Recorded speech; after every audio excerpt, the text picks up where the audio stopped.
Chapter 11. With a knife on his neck, Ma Kuo had no choice but to calm down. He waved his hand and asked the others to put down their weapons. He looked straight at Chu Xiu and said, "Tell me, how did you know about us?" Chu Xiu said calmly, "I guessed it. Master Ma's kung fu is pretty good. I can tell that you're not from an unorthodox background. And judging from your behavior, although you look like bandits, you're very obedient. You don't have the sloppiness of ordinary bandits. Moreover, Stronghold Master Ma mentioned the two words Qilian last time. This makes people even more suspicious. Other than the Qilian iron cavalry of the 36 bandits of the northern lands, bandits and Qilian together, I really can't think of anyone else." Ma Kuo smiled bitterly and said, "Damn it, I didn't keep my mouth shut." In fact, although Chu Xiu said that he had relied on these detailed observations, he was actually able to confirm the identity of the other party because the original plot mentioned information about the 36 northern bandits. Small fights were called bandits, but when they were developed to the extreme, they would become great bandits who would plunder the world. There were three great powers in the world: Northern Yan, Eastern Qi, and Western Chu. Their strength was similar now, but a few decades ago, Northern Yan was extremely weak. It was attacked by Eastern Qi and Western Chu together. It couldn't even manage its external affairs, let alone its internal affairs. In troubled times, bandits rose up. In the Northern Yan Kingdom, groups of bandits quickly grew and became the 36 Northern Bandits. They were so powerful that they even dared to rob the Northern Yan Imperial Court and the major sects in the Jianghu. But later, Northern Yan rose again.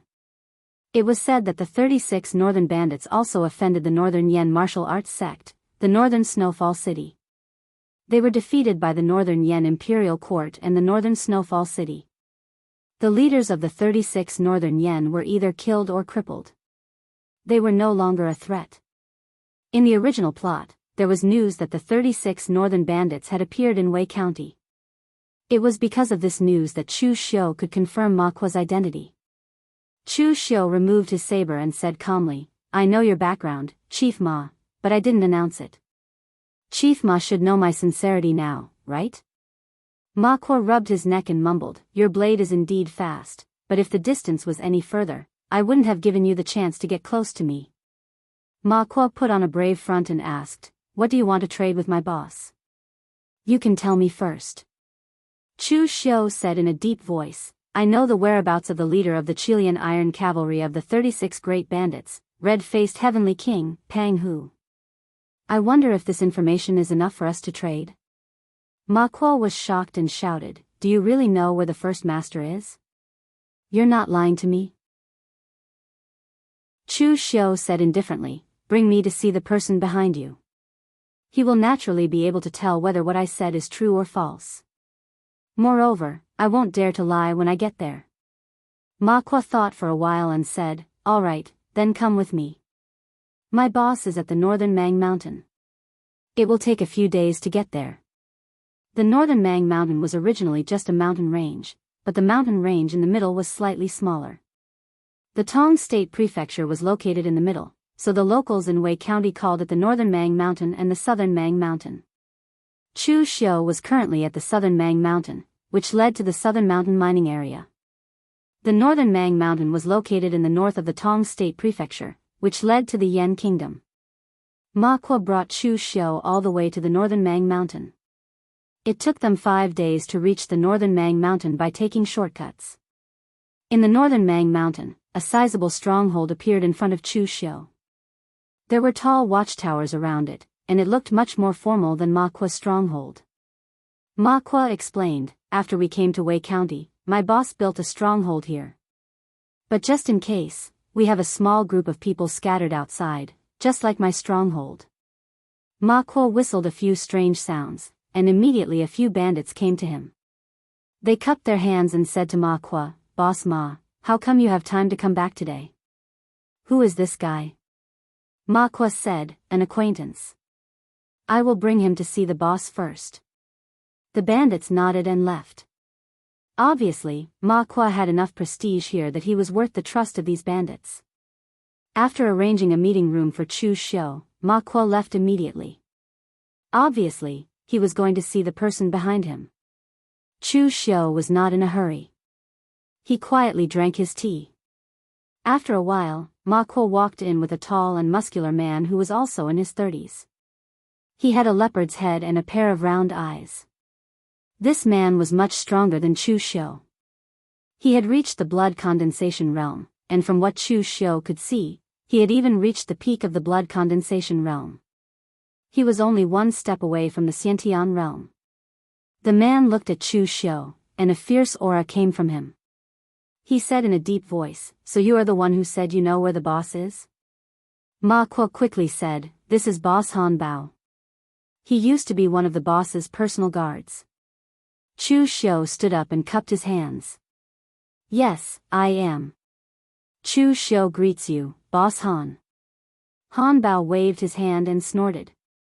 "Don't talk nonsense. Tell me what you want. Of course, don't even think about asking for too much. Otherwise, I can pry the boss's information out of your mouth." Chu Xiu shook his head. "Boss Han, you don't need to scare me. Actually, I didn't plan to trade this information with you. Now, I will tell you as a gift.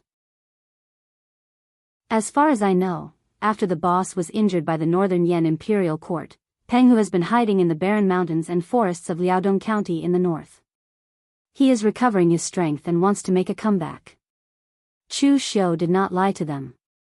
In the future, this scarlet-faced heavenly king, Peng Hu, had indeed caused some trouble for the Northern Yan Imperial Court after he had recovered his strength.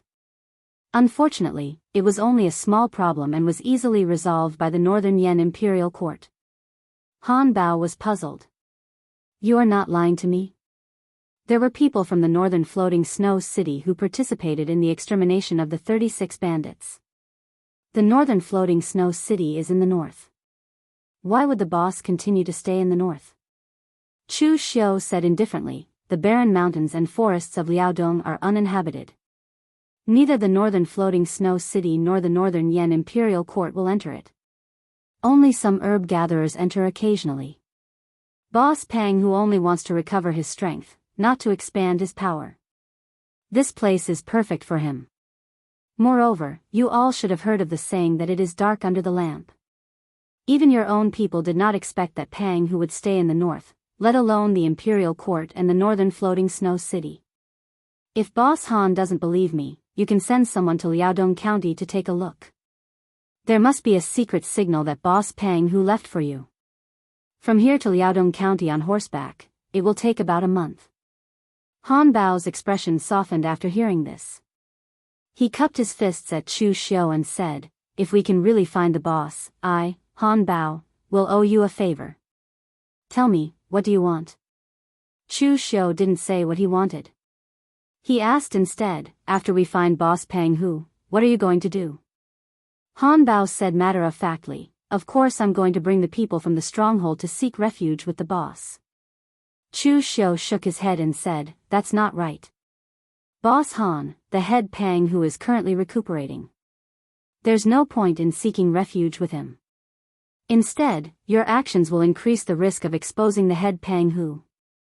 So I can guarantee that after the people you send meet the head Peng Hu will definitely let you stay in Wei Prefecture for the time being and listen to his orders. So what you need to do now, Boss Han, is to accumulate money and cultivation resources in Wei County to prepare for the future rise of the boss." Han Bao's eyes flickered. He was a boorish man.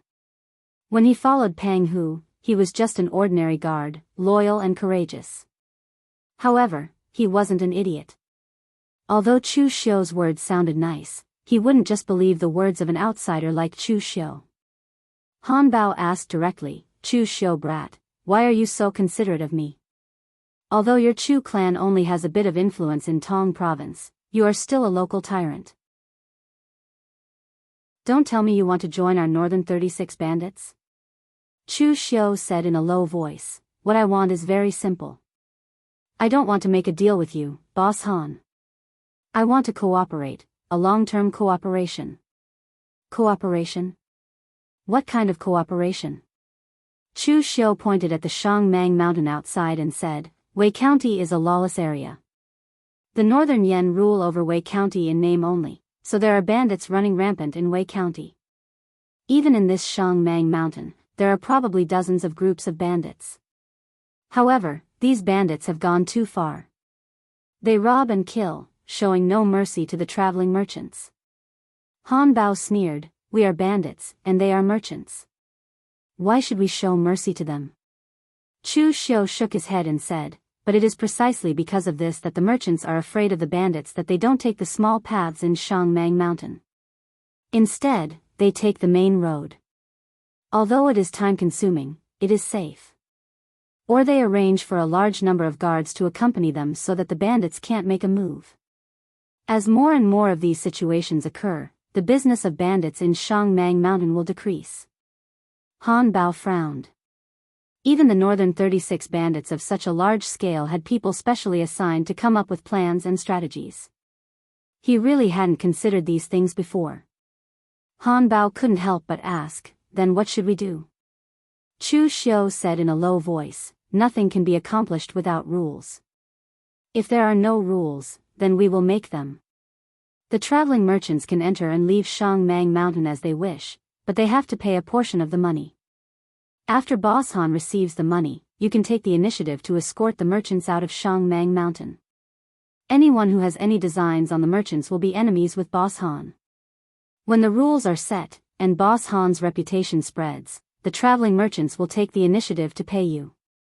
Han Bao thought for a while and said, "Then wouldn't I be enemies with all the bandits in Shangmang Mountain?" Chu Xiu said indifferently, "It is enough for the entire Shangmang Mountain to have one voice. Boss Han, don't you have the confidence to deal with those mobs?" Han Bao laughed sinisterly and said, "Of course I do. If it weren't for my injuries, I would have dealt with that bunch of trash long ago." Chu Xiu looked at Han Bao in surprise. It seemed like this person's peak strength was at the innate realm. He had misjudged him. Chapter 12. Han Bao was a boorish man, but he was no idiot. He could naturally tell if Chu Xiu's plan was good or bad. In the past, among the 36 bandits of the northern lands, there were some who specialized in giving them advice and suggestions. There were even a few leaders of the 36 bandits of the northern lands who were scheming and skilled in calculation. If Ma Kuo hadn't told him about Chu Xiu's identity, Han Bao would have wanted to recruit Chu Xiu into their stronghold. Although Chu Xiu's strength wasn't worth mentioning, based on what he had said today, this Chu Xiu had the right to negotiate with Han Bao. "By the way, Chu Xiu kid, you gave me such an idea. I still don't know what you want." Chu Xiu said in a low voice, "It's simple. I also have a caravan in the Chu family, and I hope that my caravan can enter and leave Shangmang Mountain without any obstructions. Also, since I'm cooperating with you, I hope that when I need you to help me kill someone, Boss Han, I hope that you can help me." A faint smile appeared on Han Bao's slightly ferocious face as he said, "The first condition is not a problem. Although we, the 36 bandits of the northern region, are bandits by nature, we also pay attention to Jianghu morality. Since you have given me such a good idea, I will naturally agree to your conditions. But for the second condition, are you planning to use me, Han Bao, as your hired thug?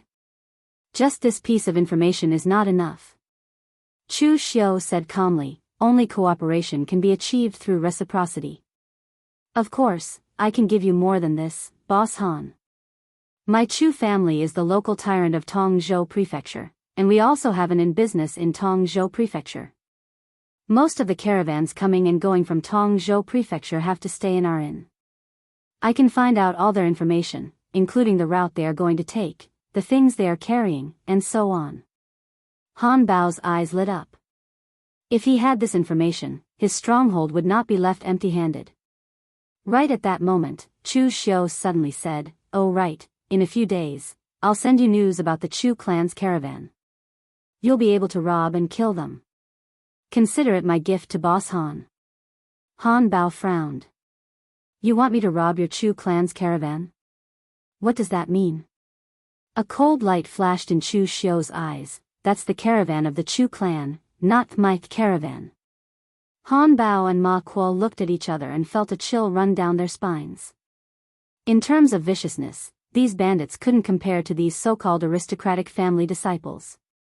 They were so vicious to their own people, let alone to others. After Boss Han agreed to Chu Xiu's terms of cooperation, Chu Xiu agreed to contact the other party before returning to Tongzhou Prefecture. Gao Bei was also sent back by Ma Kuo's men. Gao Bei almost cried when he saw Chu Xiu again. Gao Bei had been dealing with these bandits for a long time. He was afraid that if he angered the other party, he would be killed. Seeing Gao Bei like this, Chu Xiu couldn't help but shake his head. Although Gao Bei was cautious and conscientious, he was too timid. After entering the city, Chu Xiu went straight to the Chu clan. At this time, there was a group of people in front of the Chu clan's gate, busy loading boxes of goods onto carts. It seemed like they were about to set off. Seeing this scene, Chu Xiu's expression immediately turned gloomy. Recently, there were no caravans coming in and out of the Chu clan. There was only one caravan heading to the Yan kingdom, so it was obvious who these people were. But the problem was that he was in charge of this caravan. Now that he wasn't around, these people were ready to set off. It was just as Gao Bei said. The people in this caravan probably didn't intend to listen to him from the beginning. Who allowed you to leave? Chu Xiu asked with a gloomy expression. A 40-year-old caravan steward jogged over with a humble smile on his face. He greeted Chu Xiu and said, "I am Zhang Quan, the steward of this caravan." "Greetings, second young master." This Zhang Quan's attitude couldn't be considered arrogant. In fact, it was a little servile. However, Chu Xiu still asked coldly, "Who is in charge of this caravan now?" Zhang Quan smiled and said, "Of course it is under second young master." Chu Xiu looked straight at Zhang Quan and said coldly, "Since it is under my control, then who allowed you to load the goods and set off? How much money did you sell for the last batch of goods? What did you bring back? What are you planning to transport this time? Have you ever discussed these with me?" Zhang Quan lowered his head and put on a humble attitude. "Second young master, please forgive me." But at that time, second young master wasn't in the manor, and I couldn't find anyone to discuss it with. So I went to inform the patriarch and only left after he agreed. Time waits for no man. If I delay the caravan, then I will delay the money. But second young master, you can rest assured.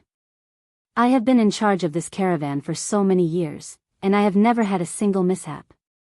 Of course, if you are really dissatisfied, then when I return, I will be at second young master's disposal.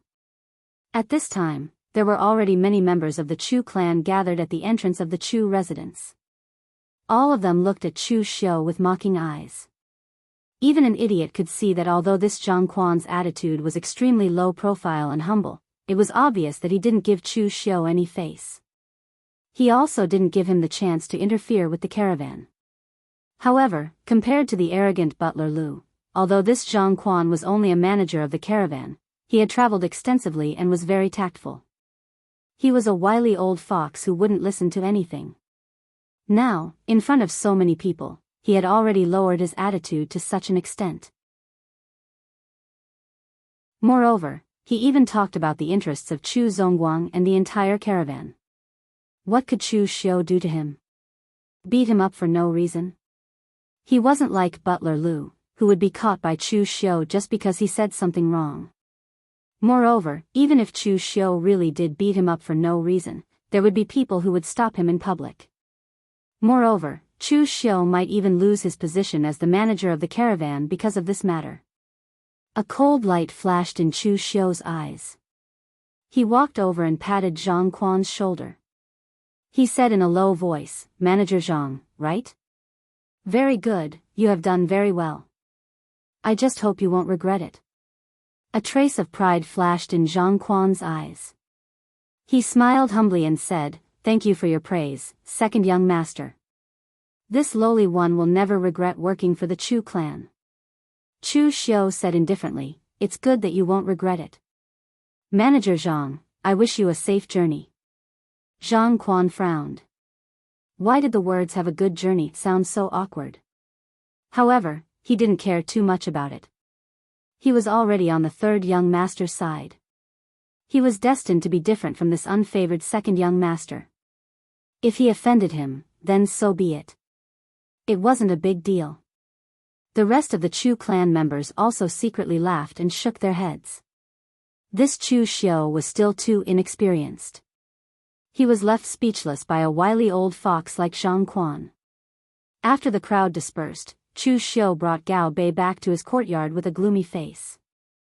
Gao Bei was just about to say something, but Chu Xiao's gloomy face instantly returned to normal. He asked Gao Bei, "Can you find out the route of the caravan?" Gao Bei was taken aback for a moment, then nodded and said, "Of course I can. Every time the caravan leaves, it must be recorded in the Chu clan. That way, we can estimate where the caravan will be at each time. If they come back late, we will have to look for them. This is not a secret, it's easy to find them." Chu Xiao took out a piece of paper and wrote a letter. He drew a strange mark on it, then handed it to Gao Bei and said, "Go get the route map of the caravan and place it in a pile of rocks 3 li north of the city." Although Gao Bei was an honest man, he was not stupid. He could roughly guess what Chu Xiao wanted to do, and he couldn't help but shiver. However, he was already on Chu Xiao's side. Whatever Chu Xiao asked him to do, he could only do it. Otherwise, he could already feel the consequences from Chu Xiao's ruthless way of doing things. At this time, Zhang Quan's caravan had already left the city. One of the stewards came up to Zhang Quan and said with a frown, "Old Zhang, you've offended the second young master today. I've heard how the second young master treated Butler Lu during the clan meeting. Ever since the second young master returned from the Nanshan mining area, he has become different from the previous second young master." Zhang Quan said nonchalantly, "Of course I know that, but don't forget how many benefits we've received from the third young master over the years, including that time when we were deceived and bought a pile of fake medicine. That matter was covered up by the third young master and the second madam. We are all servants of the Chu clan, but it's still uncertain who the Chu clan will belong to in the future. Since we've already chosen a side, we shouldn't be half-hearted. If anything happens, the second madam and the third young master will take care of it for us. Just like today, there's nothing wrong with my attitude. Would Chu Xiao dare to kill me? The Chu clan is a great clan, and since it's a great clan, it has to follow the rules. As long as we don't break the rules, Chu Xiao won't be able to touch us." The steward nodded, but he still felt a little uneasy.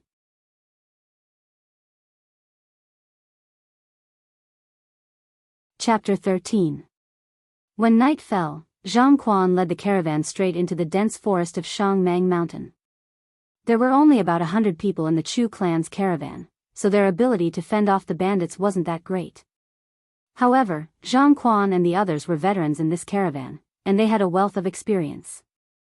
If they couldn't fend off the bandits, then they could just hide. Shangmang Mountain was huge, and with their experience, they could easily circle around the bandits and sweep away all traces of their trail, leaving Shangmang Mountain safely. Even if they were unlucky and were discovered by the bandits, Zhang Quan and the others would decisively leave the goods behind and run. Although the bandits were ruthless and merciless, compared to killing, robbing was far more important. So, if they encountered such a situation, the bandits would definitely go for the goods they left behind first, and Zhang Quan and the others would be able to escape easily. It was inevitable for a caravan to run into such situations. As long as they didn't get into trouble often, the Chu clan wouldn't blame them. They would make up for their losses with a few more trips. Zhang Quan looked up at the sky and whispered to the caravan, "Let's go a bit further. There's a fairly large cave up ahead. We'll rest there." Suddenly, a loud laugh sounded. "There's no need to go. If you want to rest today, you can rest here." Along with this voice, torches were lit, and the clanging of weapons could be heard. A dense group of bandits appeared in front of them. Zhang Quan's expression immediately changed. What was going on? He had only decided to take this route recently, and there weren't any bandits in the vicinity. Most importantly, even if he was really unlucky enough to encounter bandits, he should have been able to detect a trace of movement. Moreover, These bandits clearly seemed to know the route of their caravan and deliberately waited for them here. Run! Zhang Quan shouted and urged his horse to turn around and run. The other stewards and members of the caravan did the same. They didn't have time to think too much about it. However, the situation was different from what they had expected. The quality of these bandits was comparable to that of soldiers. Faced with the goods they left behind, the bandits didn't even spare them a glance, and charged straight for them. Moreover, the stronger ones among the bandits targeted the stewards of the caravan, while the ordinary cultivators of the caravan were ignored. Zhang Quan couldn't help but feel anxious as he watched the bandits catch up to the stewards of their caravan and kill them one by one. He gritted his teeth, pulled out a dagger, and stabbed it into the horse's butt. The horse neighed in pain and sped up. However, at this moment, a heavy sword flew over from afar, directly smashing towards Zhang Quan. Although Zhang Quan was the manager of the caravan, he had only practiced some basic martial arts. He had relied on his own methods to manage the caravan all these years, not martial arts. When the heavy sword smashed down, he subconsciously turned around and raised his arms to block, but his arms were directly smashed into pieces. He spat out a mouthful of blood and fell from his horse. Behind him, Ma Kuo walked over slowly. He picked up the terrified Zhang Quan and whispered into his ear, "Zhang Quan, right? Young Master Chu Xiu asked me to bring you a message. Steward Zhang, have a safe journey." The moment he heard this, Zhang Quan's eyes were filled with shock.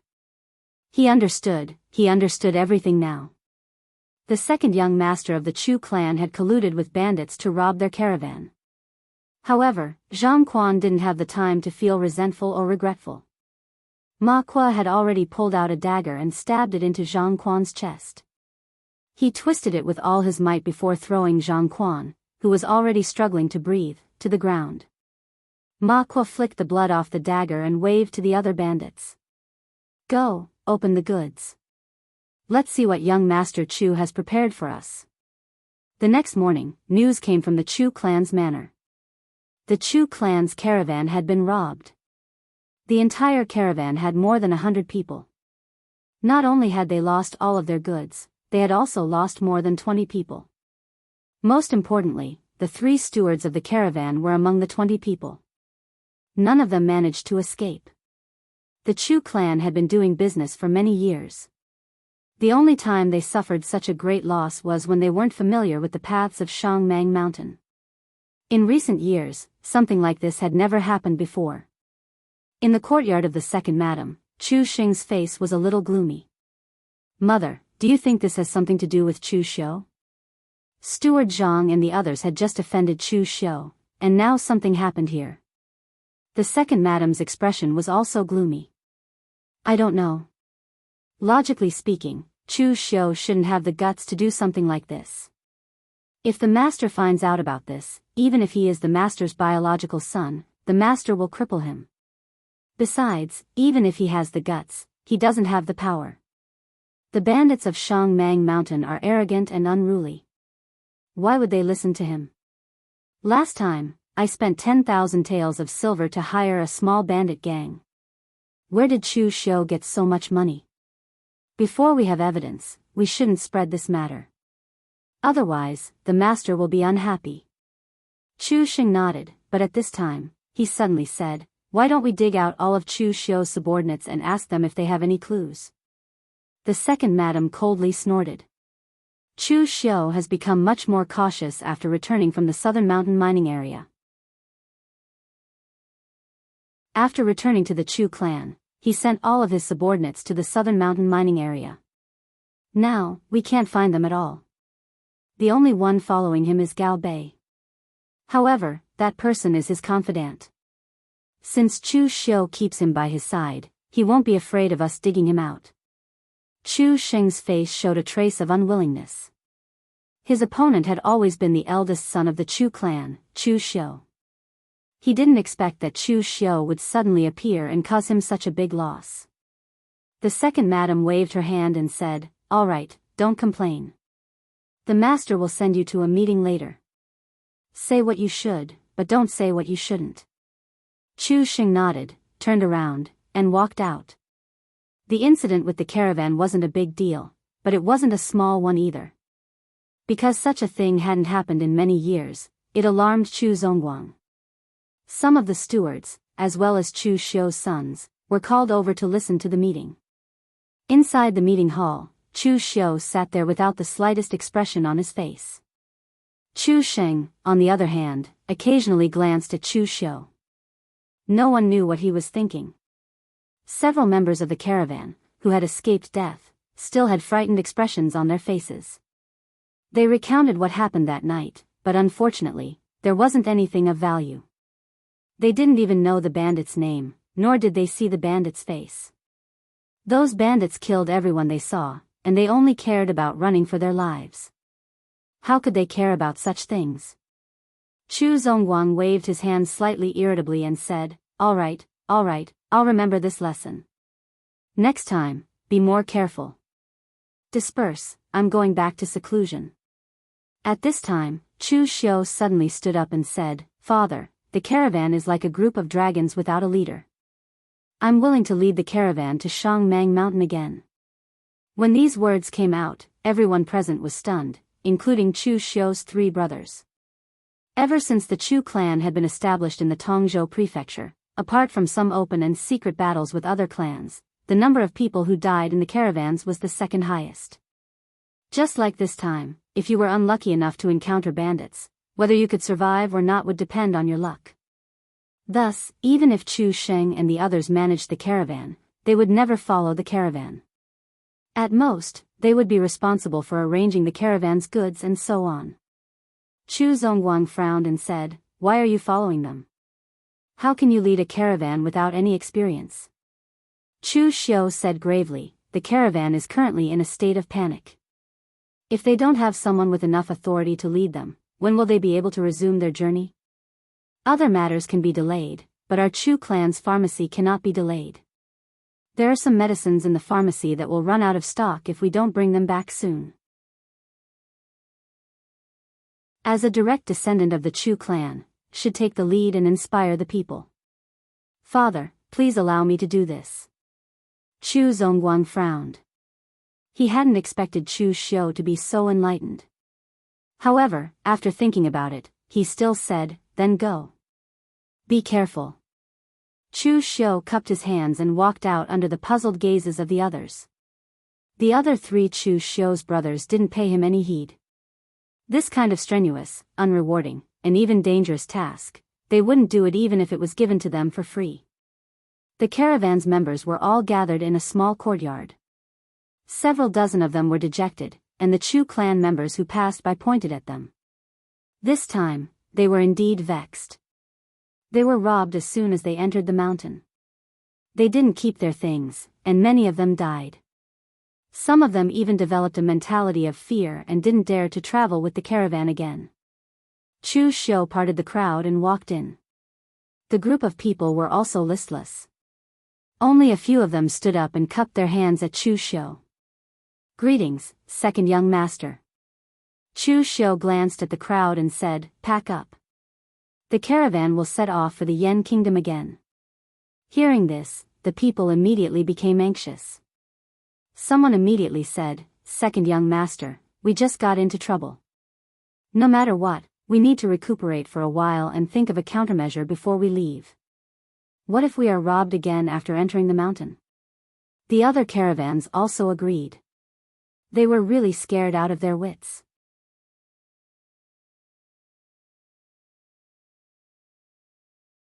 Chapter 14.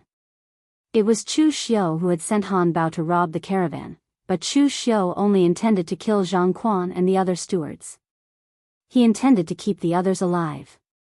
Otherwise, what would be the point of a caravan if there wasn't a single person left?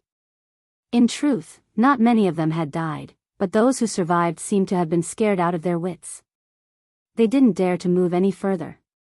This made Chu Xiu sneer coldly in his heart. That cheap father of his really didn't care about the Chu clan's affairs at all. These servants had already been spoiled to this extent, and yet he didn't care about them at all.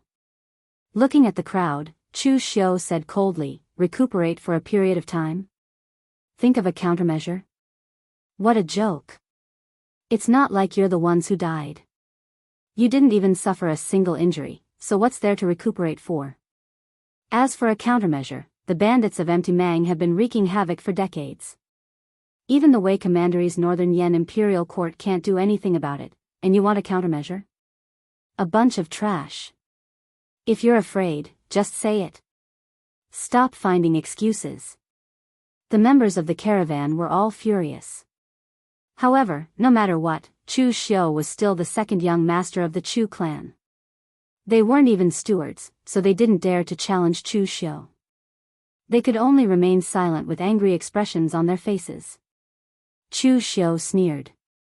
Do you think it's over if you don't say anything? The Chu clan has so many businesses, and the treatment given to the caravans is the best. The other servants only get 1 tael or 2 taels of silver a month, but your caravan gets at least 10 taels of silver a month, and the stewards can even get up to 100 taels of silver. The Chu clan doesn't give you so much money to be the boss here. Even if you're afraid of death and don't want to go, there are plenty of people who want to go. Gao Bei. Chu Xiu shouted. Gao Bei immediately walked out and said, I'm here. Chu Xiu said calmly, Go, tell those servants in the Chu clan's odd job office that if they dare to risk their lives, my caravan will dare to take them. The minimum salary is 10 taels of silver a month, and as long as they return safely, I will give them half of our profits as a reward.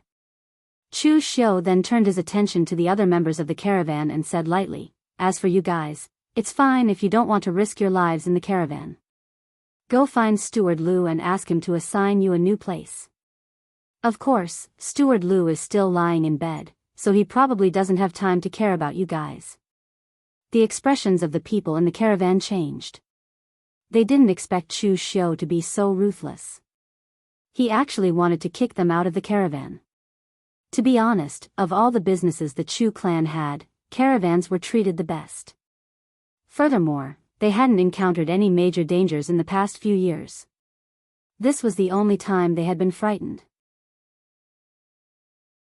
Just because they had to give up such a good position this time, those who had been firm just now immediately began to hesitate. Moreover, compared to when Zhang Quan was in charge of the caravan, the second young master was much more generous. He was actually willing to take out half of the profits as a reward. Even though this 5% seemed like a small amount, and it was even less when divided among the 100 or so people, the profits of each caravan were several thousand taels of silver. On average, they would still receive a few taels of silver. This was already quite a lot for them. Right at this moment, the person who had jumped out to question Chu Xiu was the first to change sides. He hurriedly begged, Second young master, I was blinded by greed just now. The Chu clan has treated us well. Please give me a chance, second young master. Chu Xiu didn't know anything about caravans.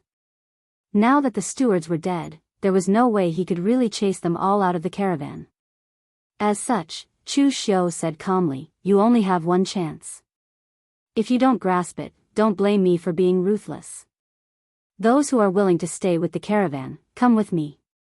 Out of the 70 or so members of the caravan, only a dozen or so were truly scared out of their wits. They would rather leave without the benefits of a caravan.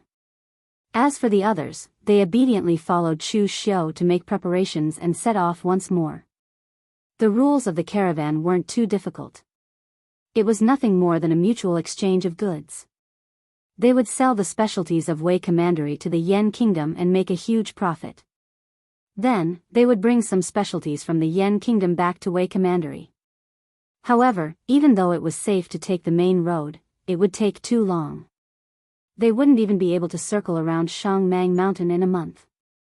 If they were to pass through Shangmang Mountain directly, they would be able to make it back and forth twice in a month. This time, Chu Xiu was leading the caravan. He had already informed Han Bao that Han Bao's subordinates would cooperate with him to put on a show for the Chu clan, as well as the other bandits in Shangmang Mountain. After entering Shangmang Mountain, Chu Xiu took another trade route that Zhang Quan and the others had taken before. Along the way, the servants of the caravan were like birds startled by the mere twang of a bow, afraid that there would be more bandits. However, the reality was that whatever one was afraid of would come true. At this moment, a loud laughter suddenly sounded. "Come out, boys. Business is here. Kill them, but leave the goods behind." As soon as the words were spoken, over 100 bandits rushed out from the dense forest and surrounded the caravan. At this moment, the people in the caravan were already regretting to death. If they had known earlier, they wouldn't have followed Chu Xiu to court death. In the end, not only did they not get their money, they were about to lose their lives. However, at this moment, Chu Xiu suddenly said to Gao Bei, "Get the kerosene and prepare to light the fire." Gao Bei nodded and directly opened the carriage that was loaded with goods. He opened a clay jar at the top of the carriage, which emitted a pungent smell. Impressively, it was a jar of kerosene. At this moment, Gao Bei also took out a flint from his bosom, ready to ignite the kerosene at any time. Chu Xiu pointed at the clay jar and said in a deep voice, "Everyone, there is a kerosene jar like this on every carriage. You may kill for money, but the people of my Chu family will not allow themselves to be trampled on by others. At worst, I will burn the goods and then fight to the death with you. Don't even think about getting anything." The people in the caravan looked at Chu Xiu with a hint of surprise in their eyes. Obviously, they didn't expect this second young master to have such a trick up his sleeves. However, what if they encountered a hot-tempered bandit who would rather not have this thing and kill them? Among the bandits, a strong man carrying a machete walked out. Chu Xiu knew this person. He was one of Han Bao's trusted subordinates and had the strength of the body-tempering realm. Chu Xiu didn't know his real name, but the other bandits all called him Fo Midao, meaning that his machete art was very fast, and he often killed people with a single blade. Fo Midao pretended not to know Chu Xiu. He sneered and said, "You're still too inexperienced to play this game with me. Do you believe that I would rather not have these things and kill you all?" Chu Xiu shook his head and said, "Why bother? This hero, how about this? You and I have a match. If I lose, you can do whatever you want to me. If I win, everyone will let us leave. How about this?" Fo Midao laughed and said, "A weak young master wants to fight with me? Since you want to court death, I will fulfill your wish." The other members of the caravan all frowned. They couldn't be blamed for being worried. In the Chu family, this second young master had never been famous for his strength. In the entire Chu family, only the young master was publicly acknowledged to have a good martial talent. He had already reached the blood condensation realm. Chu Xiu dismounted from his horse and took out the short blade in his hand. He cupped his hands towards Fo Midao and directly attacked him. Chu Xiu specialized in swift machete techniques. That Fo Midao was also not an ordinary bandit. He came from the northern land's 36 bandits. His martial arts inheritance was not inferior to the disciples of sects or aristocratic families. However, he also specialized in swift machetes. But right now, the two of them were acting. Naturally, they couldn't use those kind of swift machete techniques that could kill the enemy in one move. So they were like ordinary martial artists, fighting back and forth. Among the Chu family servants, there were practically no true martial artists. The majority of them had only learned some superficial martial arts.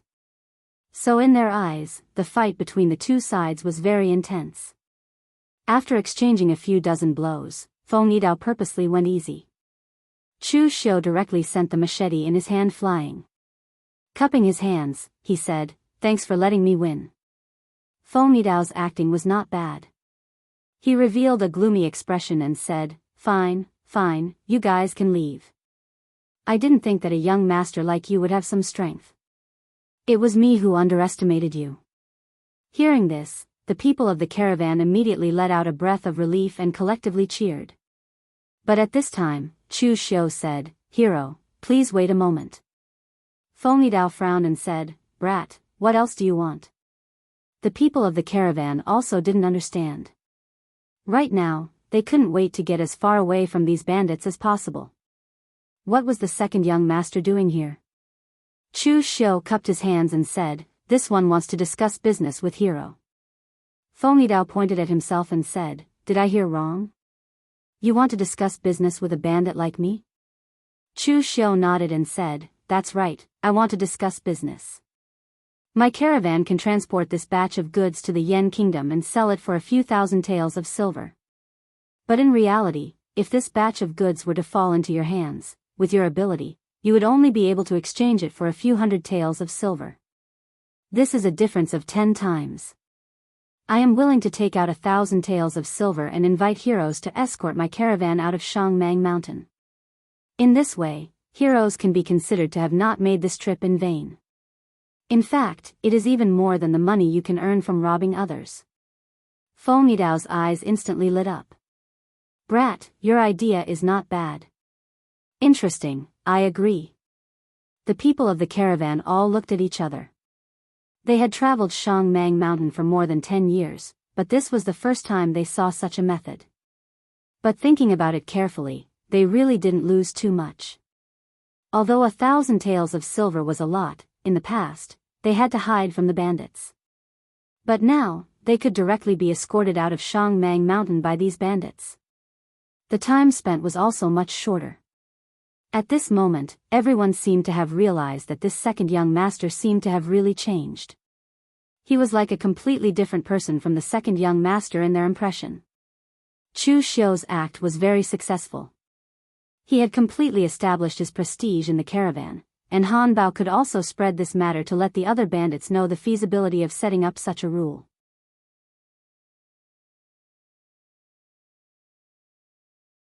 Chapter 15.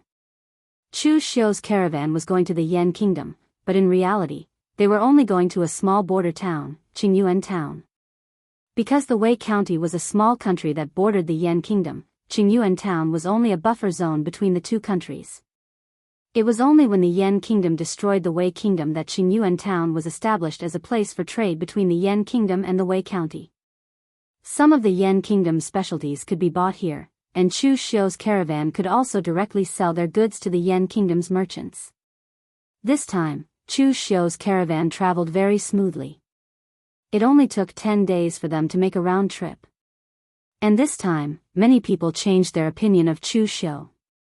This second young master wasn't as useless as before.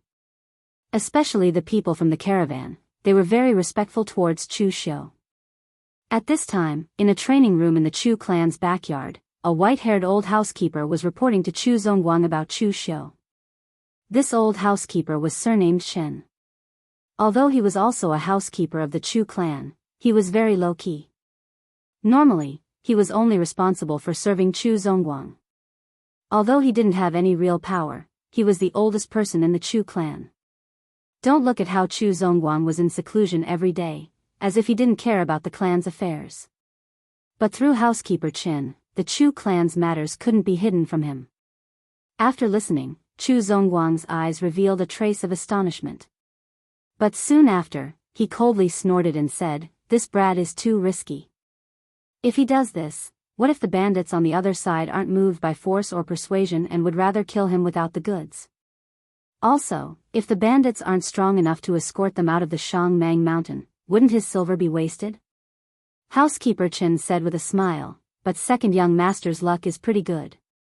The bandits that robbed him only recently arrived at the Shangmang Mountain. Their strength is pretty good. I heard that because of second young master's matter, they have already established some rules in the Shangmang Mountain. In any case, having rules is better than having no rules at all.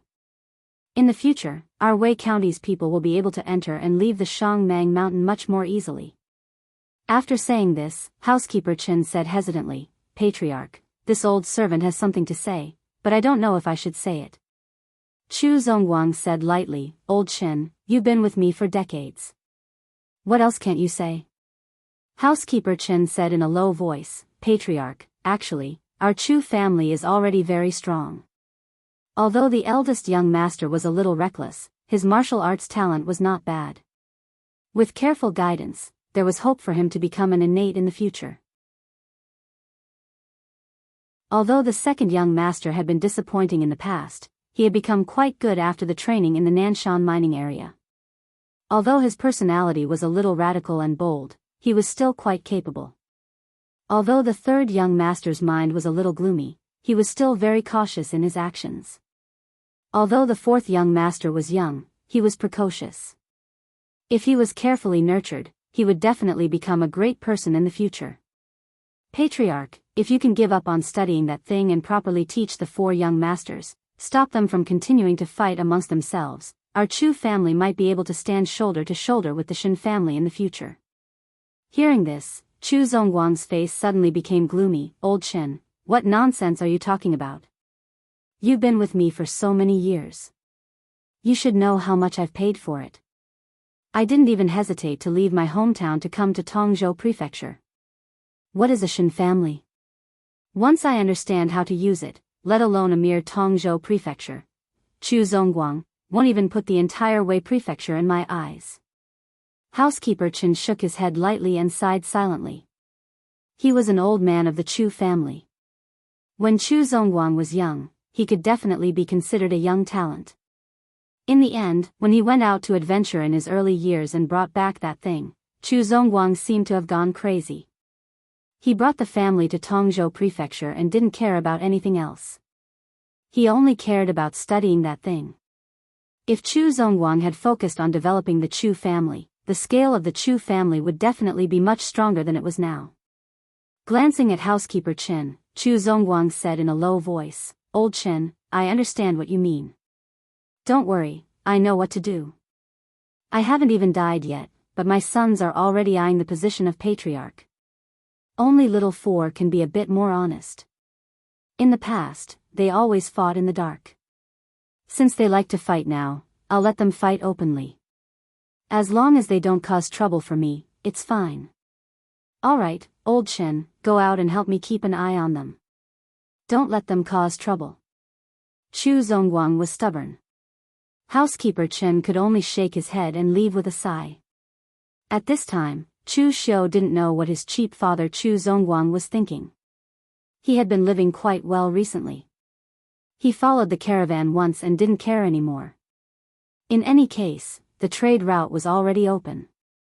He just had to wait to collect the money. The profits of the caravan were usually divided into three parts. One part was stored with the caravan to buy materials for the next trip, one part was given to the family, and one part was kept by himself. Chu Xiu was in charge of the caravan. Without hesitation, he transferred a part of the profits that should have been given to the family to himself. The Chu family was the Chu family, and Chu Xiu was Chu Xiu.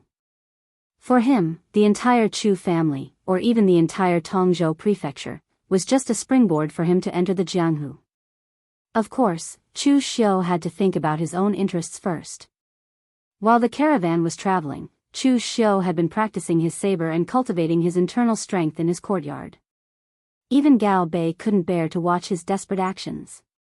Chu Xiu wasn't a masochist. He just didn't know what was ahead of him. There was a sense of urgency that forced him to improve his strength as soon as possible. In the original plot, it was mentioned that the previous owner of this body had left the Tongzhou Prefecture after experiencing a family incident. He stepped into the Jianghu and experienced many hardships, causing his temperament to change greatly. As for what this family incident was and when it would happen, Chu Xiu had no idea. Therefore, he could only find a way to use the Chu family's resources to cultivate as soon as possible, and then directly leave the Chu family. According to Chu Xiu's estimation, as long as his talent wasn't so bad that it would make people angry, after Chu Xiu became the heir of the Chu family and got a lot of resources, with the Xiantian skill as a foundation, he should be able to step into the Xiantian realm very soon. Of course, rice should be eaten one bite at a time, and the road should also be taken one step at a time. At present, what Chu Xiu had to consider was not the Xiantian realm, but the blood condensation realm. The body tempering realm was relatively simple. It was to temper the muscles and bones of the body. Because he had the Xiantian skill as a foundation, plus the qi replenishing powder that Chu Xiu had asked for from the pharmacy and some medicinal pills that he had bought separately during this period, these things added up had greatly increased Chu Xiu's strength within a month. If the current Chu Xiu were to fight with the bandit that tried to kill him, Chu Xiu wouldn't even need to dodge. With just his strength, he would be able to chop his opponent in half. The truly difficult part was the blood condensation realm. Right now, Chu Xiu already felt that he had reached the peak of the body tempering realm. But even after eating several blood condensation pills, he still felt that there was no obvious change in his blood. It was clear that he still needed to temper himself for a period of time. Chu Xiu's life was pretty good, but some people's lives weren't so good. For example, the Chu family's third brother, Chu Sheng. Originally, the only person in the Chu family who had the qualifications to be his opponent was his eldest brother, Chu Xiu. But now, Chu Xiu had suddenly risen to prominence and had enough prestige within the Chu family. Moreover, he was also in charge of a caravan. He could travel 3 or 4 times a month, and each time he would bring back a huge profit, causing Chu Sheng's eyes to turn red. The main thing was that these profits had fallen into Chu Xiu's hands, which made Chu Sheng feel an enormous threat. After pacing around the house several times, Chu Sheng frowned and said, "Mother, we can't continue like this. This Chu Xiu's reputation in the family has already been completely reversed. Moreover, the profits of the caravan have directly doubled in his hands. If this continues, I will definitely lose in a year. The caravan cannot continue to stay in Chu Xiu's hands." The second madam frowned and said, "You want this caravan? It won't be that easy. Master will not give this caravan to you." Chu Sheng's eyes revealed a trace of coldness. He said, "Father won't give it to me, but what if fourth brother wants it? Will he give it to fourth brother?" When the Chu family's the fourth prince, Chu Shang, was mentioned, Chu Sheng's eyes also revealed a trace of jealousy. The Chu family's 4 sons, the eldest Chu Xiu, had been doted on a lot when he was young. Later on, Chu Zongguang had been in seclusion all year round and had neglected him, not to mention Chu Xiu and Chu Sheng. Only the youngest, Chu Shang, was said to be very similar to Chu Zongguang when he was young. Therefore, even now, he was still doted on by Chu Zongguang. This was something that the other 3 couldn't compare to. The second madam's eyes revealed a trace of light. She said, "This is not impossible. I will go and try."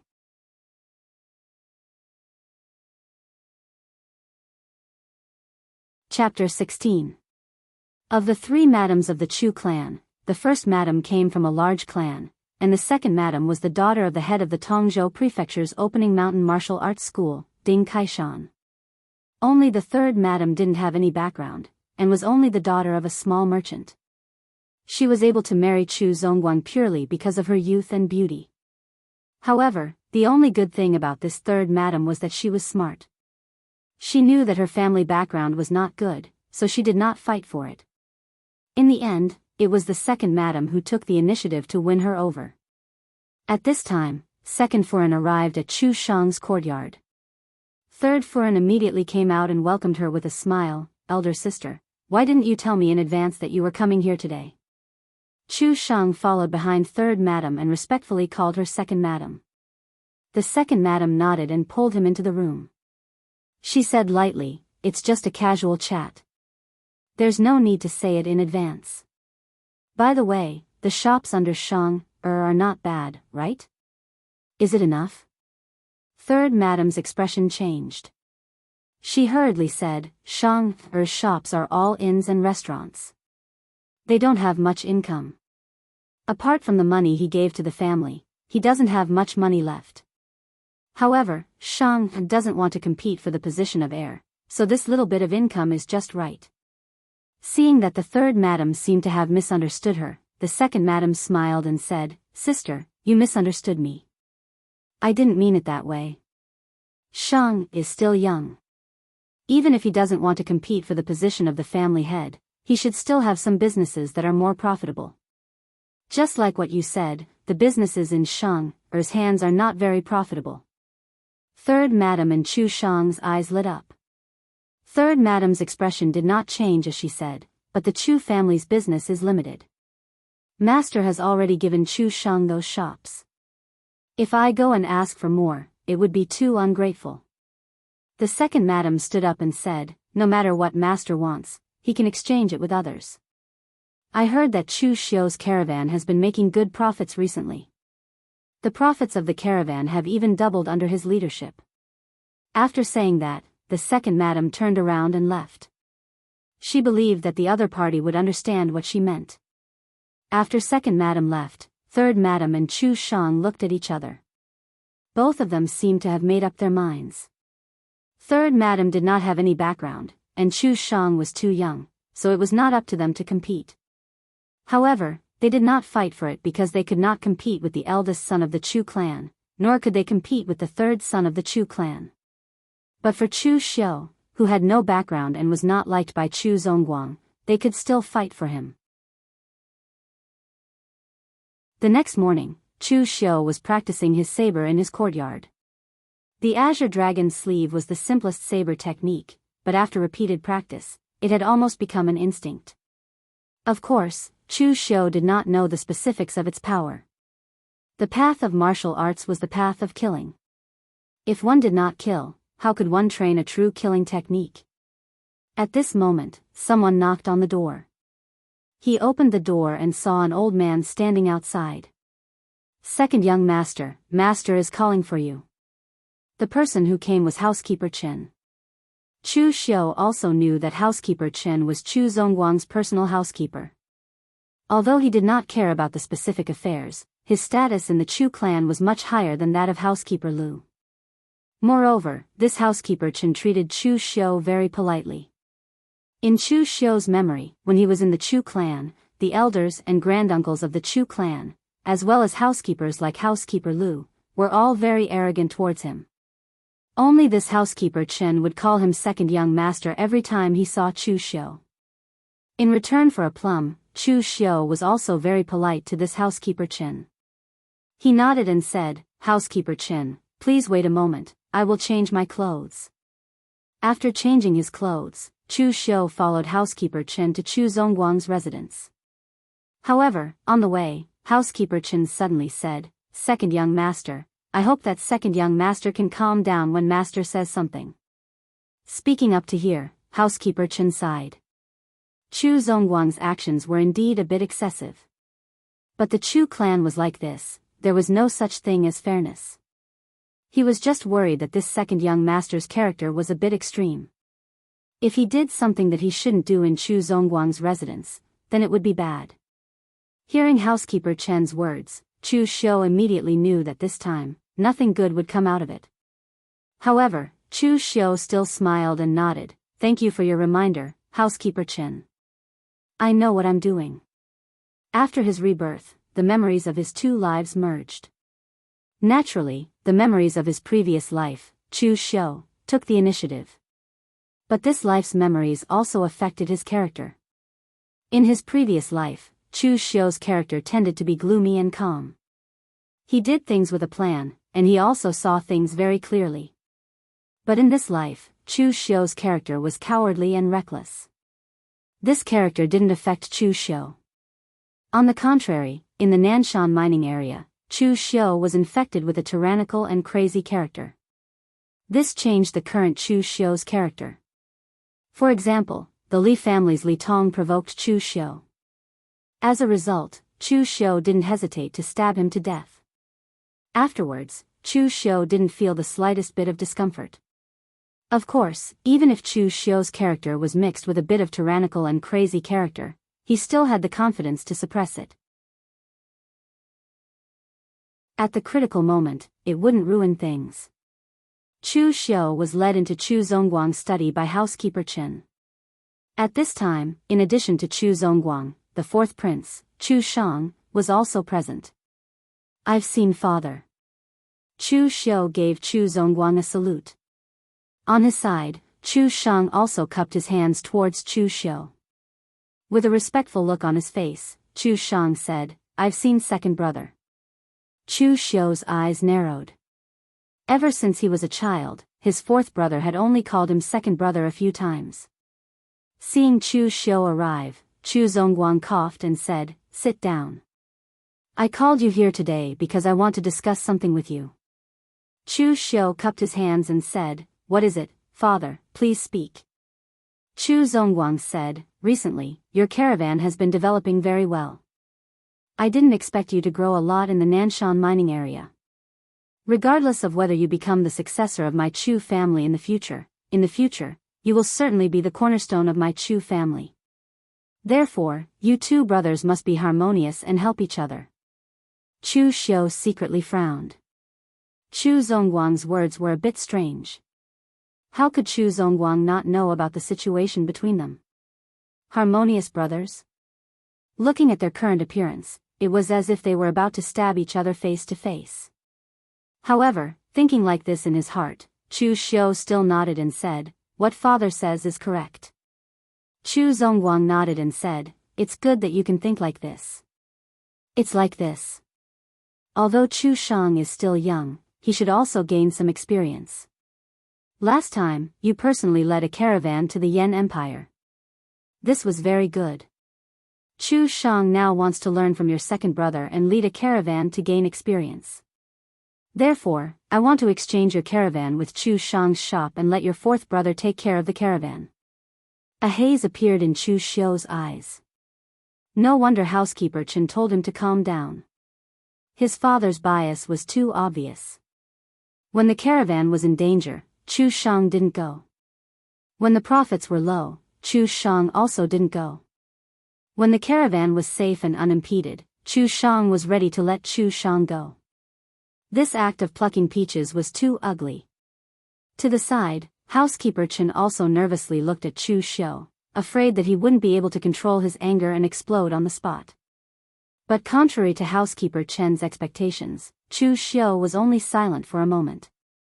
Then he raised his head and smiled, "Since father has already made your decision, then fine. I'll let fourth brother take care of the caravan." Chu Zongguang nodded with satisfaction. He wanted stability in everything. What he hated the most was his son going against his will. Seeing Chu Xiu being so tactful, Chu Zongguang said, "Seeing you two brothers in harmony, I'm satisfied. How about this? All of Chu Shang's shops are inns and restaurants. I'll also give you a weapon shop and let you manage them together." Chu Zongguang then turned to Chu Shang and said, "Although the caravan is yours, you are still young. You must learn with an open mind. How about this, when the caravan leaves, I'll have Lin Qian go with you." A cold light flashed in Chu Xiu's eyes. Lin Qian was one of the Chu clan's two strongest retainers. He was at the blood condensation realm. Normally, he was only responsible for guiding a few of the Chu clan's disciples in their cultivation. Back then, Shangmang Mountain was incomparably dangerous, but Chu Zongguang had only told him to be careful. Now, it was Chu Shang who had blood condensation retainers to protect him. They were both his sons, but the difference was not small. Of course, Chu Xiu didn't feel it was unfair. In his heart, he had never considered Chu Zongguang his father. Even the memories of his previous life were the same. Towards Chu Zongguang, there was only fear. Moreover, within the Chu clan, only Chu Shang could enjoy this kind of treatment. Chu Kai and Chu Sheng were not much better off than him. Chu Shang's eyes revealed a proud expression. He first bowed to Chu Zongguang and said, "Many thanks, father." Then he specially cupped his hands towards Chu Xiu and said, "Many thanks, second brother." Chu Xiu raised his eyebrows and indifferently said, "It's nothing. It's just that the trade route is rugged. Fourth brother, you should be a bit more careful." After saying this, Chu Xiu directly said his goodbyes and left. But his eyes revealed a cold light. Whether it was his previous life or this life, what he hated the most was people stealing his things.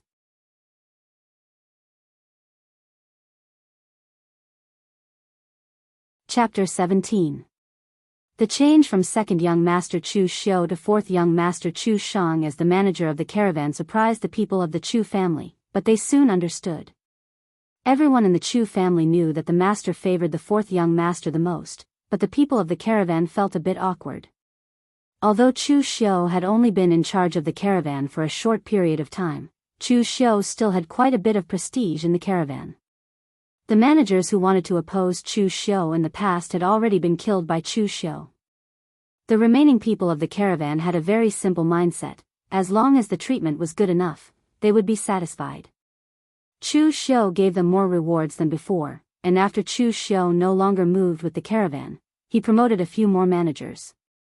These people were also very free. As long as they didn't do anything behind the scenes, Chu Xiu wouldn't make things difficult for them. Now that someone had suddenly changed, they were not used to it.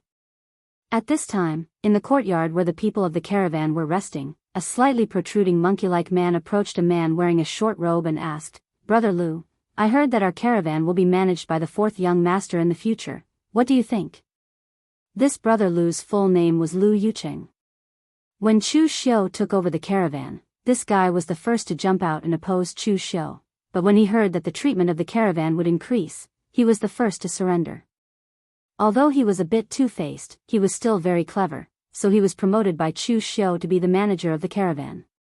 He was also an old member of the caravan, and had a good relationship with everyone, so he wouldn't suddenly become arrogant just because he was promoted. Hearing the servant's question, Lu Yucheng shook his head and said, "Don't ask what you shouldn't ask. Don't you know the matters of the young masters? The second young master is good to us, but how can we go against the fourth young master? Just do your work honestly, don't think too much about useless things." Just as he finished speaking, the door to the courtyard was pushed open, and Chu Shang walked in with a few attendants. Behind him was a man in his 40s. He was dressed in a blue warrior suit and had a long sword at his waist. His expression was cold. He was the retainer of the Chu family, Lin Xian. His status in the Chu family was very high, even higher than some of the elders of the Chu family. Although some of the Chu family's elders were in the blood condensation realm, they had long since become too old to fight.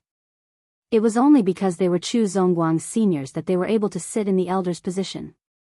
But this Lin Xian was a blood condensation martial artist in the prime of his life. It was said that he came from a small sect and roamed Jianghu in his early years. Later, he was recruited by the Chu family and became a retainer. He had already stayed in the Chu family for many years. Even Chu Shang respectfully called him Uncle Lin. Seeing Chu Xiu walk in, Lu Yucheng and the other two caravan managers promoted by Chu Xiu immediately came over and saluted, "Greetings, fourth young master." Chu Shang nodded and said lightly, "Are all the caravan's people here?" Lu Yucheng nodded and said, "They're all here." "That's good. Tell everyone to pack up and prepare to leave tomorrow." Lu Yucheng was startled. "Fourth young master, we just came back yesterday. According to the rules, we should rest for 3 days before leaving." Chu Shang frowned. Every time the caravan returns, they need to rest. During those few days of rest, they can go to the Yan Kingdom again every month. Tell everyone to prepare now and set off tomorrow. Lu Yucheng bitterly smiled, "But fourth young master, people are not made of iron. The trade route in Shangmang Mountain is hard to travel on, and there are all kinds of snakes and rats. If we don't rest for a while, we really won't be able to endure. That's why second young master told us to rest for 3 days." Hearing Lu Yucheng mention Chu Xiu, Chu Shang's expression immediately changed. He coldly snorted and said, "Don't forget, the current manager of the caravan is me." Chu Shang suddenly thought of something and frowned. "You three are managers?" Lu Yucheng and the other two nodded, feeling that something was wrong. Sure enough, Chu Shang immediately said, "From now on, you are not." Saying this, Chu Shang directly let his trusted subordinates take over the position of manager, regardless of whether they had experience in managing a caravan or not. Lu Yucheng and the others stared dumbfoundedly at all this. Although they were dissatisfied, they could only hold it in. At this time, Chu Xiu had returned to his courtyard. Gao Bei carefully followed beside him. Although Chu Xiu did not tell him, the Chu family was only so big, and those rumors had already spread. Now that second young master had lost the caravan, he was probably so angry that he wanted to kill someone. At this time, Chu Xiu suddenly said, "Is there anyone in Chu Shang's inns and restaurants?" Gao Bei was startled for a moment, then said, "I don't think so. The inns and restaurants are all small businesses, so it doesn't matter who is in charge. Therefore, the inns and restaurants' shopkeepers are all old people of the Chu family. Fourth young master is only in charge of collecting money, he does not interfere with the business. Chu Xiu nodded and said, "That's good. Go and prepare to move out of the family. I heard that the backyard of my Chu family's restaurant is big enough, so move there." Gao Bei was slightly startled, but he did not care. He thought that Chu Xiu disliked his courtyard in the Chu family because it was too simple. In fact, this kind of thing was very common. Except for the youngest Chu Shang, Chu Kai, and Chu Xing all had their own courtyards outside.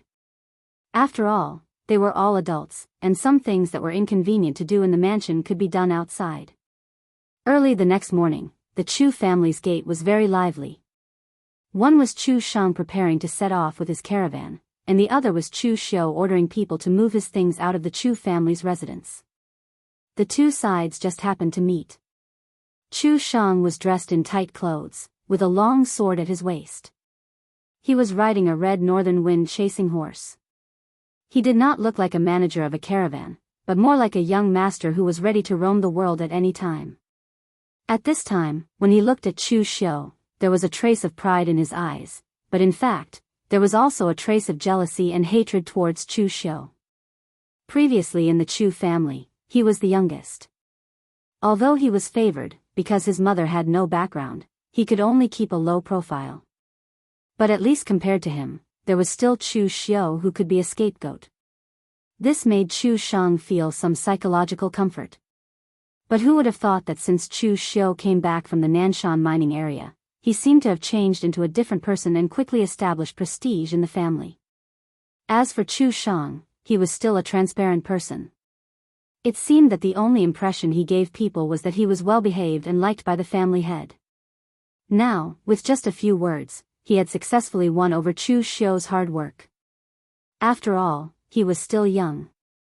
Yesterday, when he was with Chu Zongguang, he could still endure, but now that Chu Zongguang was gone, he couldn't help but show off in front of Chu Xiu.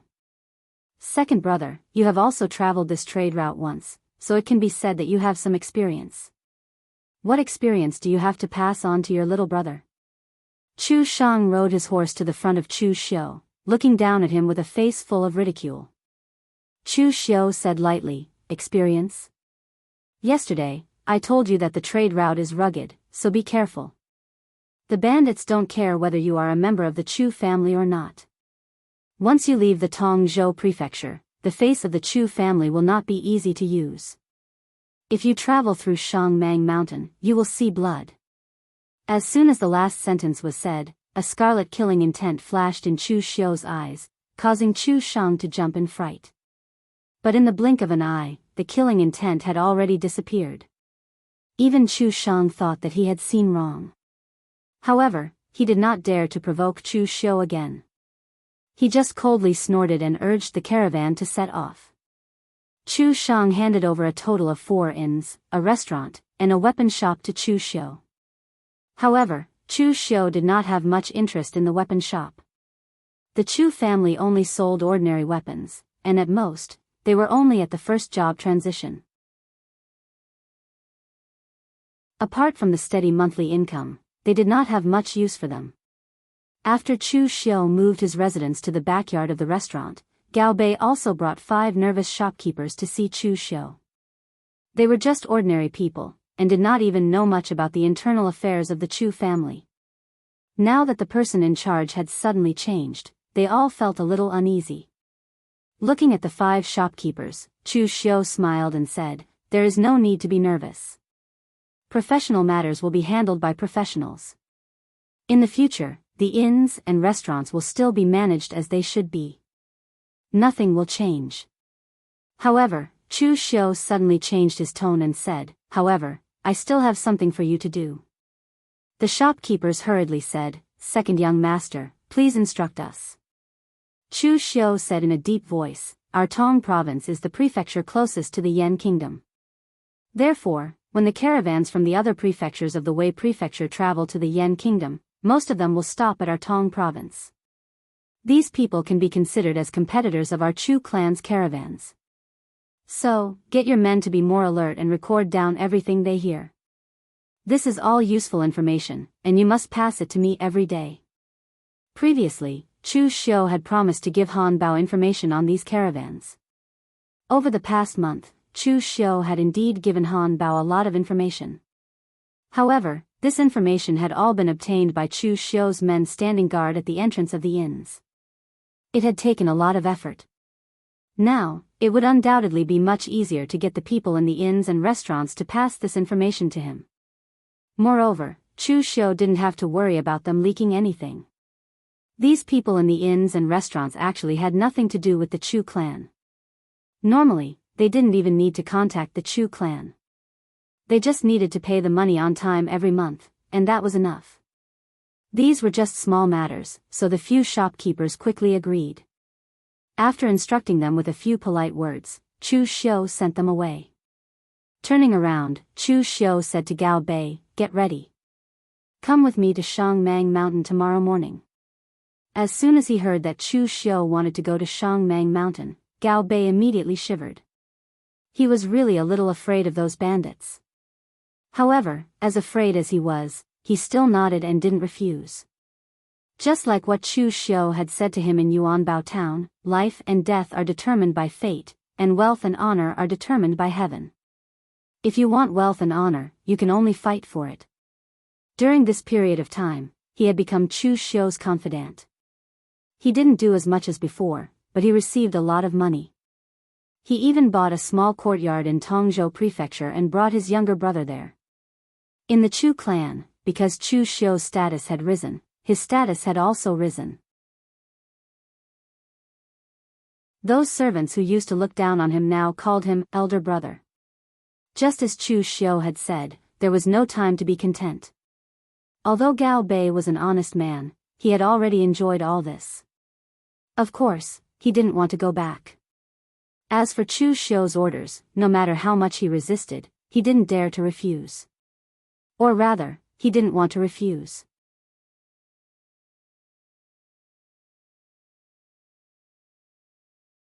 Chapter 18. Chu Xiu was now an acquaintance of the stronghold in Beishangmang Mountain, so he was directly invited to the meeting hall. Han Bao came out with Ma Kuo, his face flushed. Chu Xiu smiled and said, "Looking at you, it seems that business has been good recently." "Ha ha ha. It's more than good. My stronghold's income has increased by more than 10 times.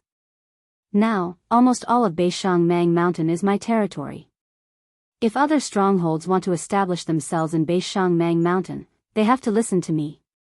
Han Bao sat opposite Chu Xiu and said with a smile, "Chu Xiu, boy, your idea is not bad. I'll accept it. Don't leave, I've already asked people to prepare a banquet. Let's drink until we're drunk." Chu Xiu raised his hand and said, "There's no hurry to drink. Boss Han, this time I came to ask you for a favor." Han Bao narrowed his eyes and said, "Oh, who do you want to rob and kill?" He was a rough man, and his words and actions were very direct.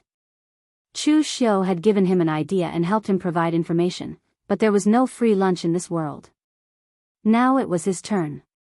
Chu Xiu said lightly, "My fourth brother, Chu Shang." Hearing Chu Xiu's words, Han Bao and Ma Kuo looked at each other and felt a chill in their hearts. Chu Xiu's way of doing things was truly sinister. He had robbed and killed his own people twice. The first time, it was okay, it was just some servants. This time, it was even better. It was directly their own brothers. But they didn't say anything. Han Bao and Ma Kuo were both part of the 36 northern bandits. They were not inexperienced bandits. They had seen brothers fighting each other many times. Now that Chu Xiu was doing this, they wouldn't make a fuss. So Han Bao asked directly, "This time, do you want to kill the leader like last time and leave the rest?" Chu Xiu indifferently said, "The leaders have all been killed.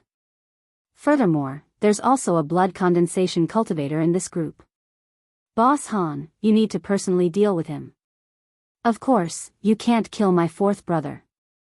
After all, he's my blood brother." Han Bao rolled his eyes.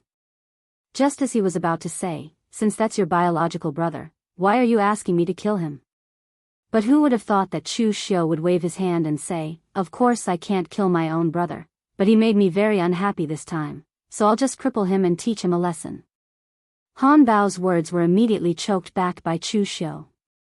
He thought to himself, "You might as well kill him."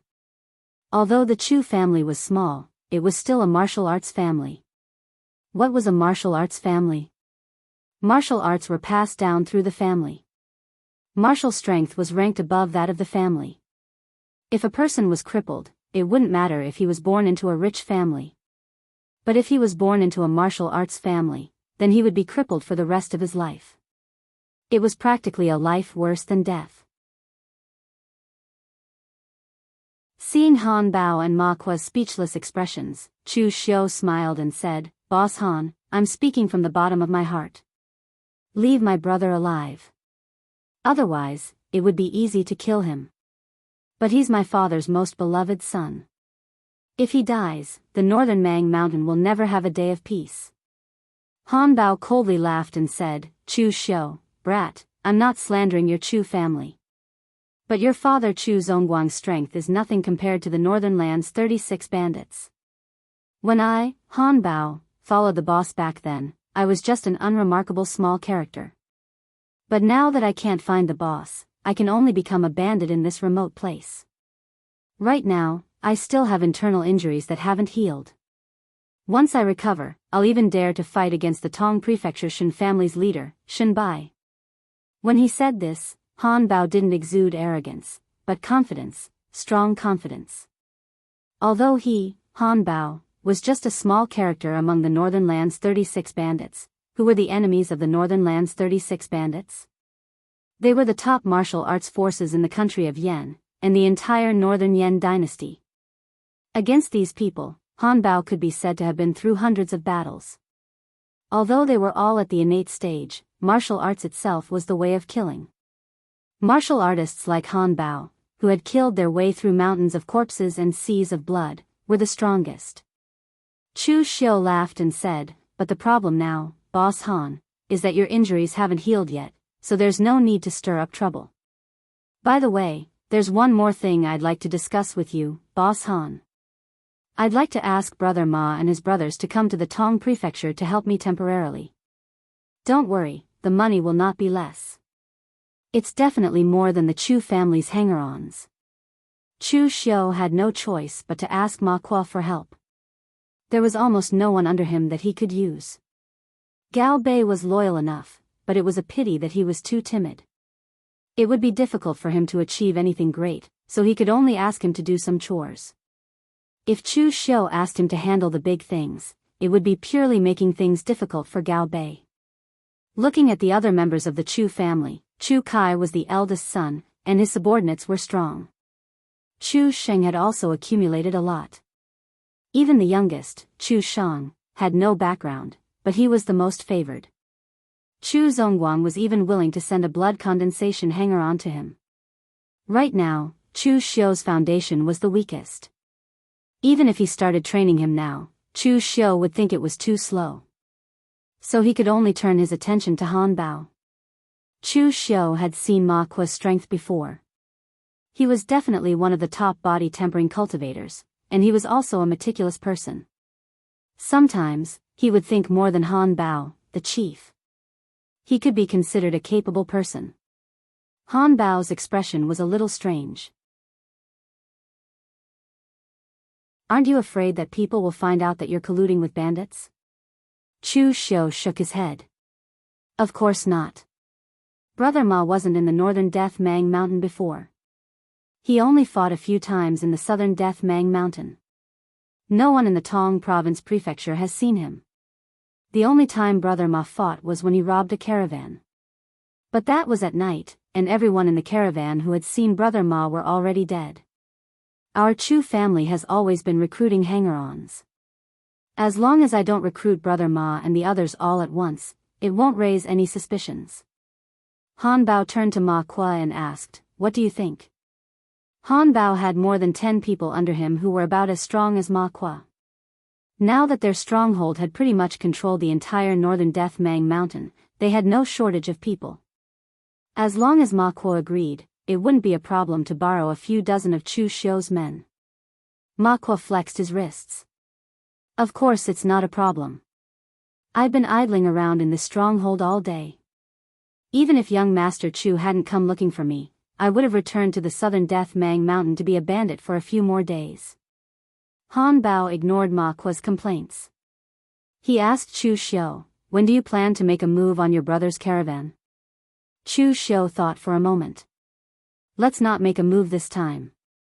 Let them pass the Shang Mang Mountain safely. We'll make our move when they return. Otherwise, it'll be very suspicious if they get robbed right after they set off. Han Bao waved his hand.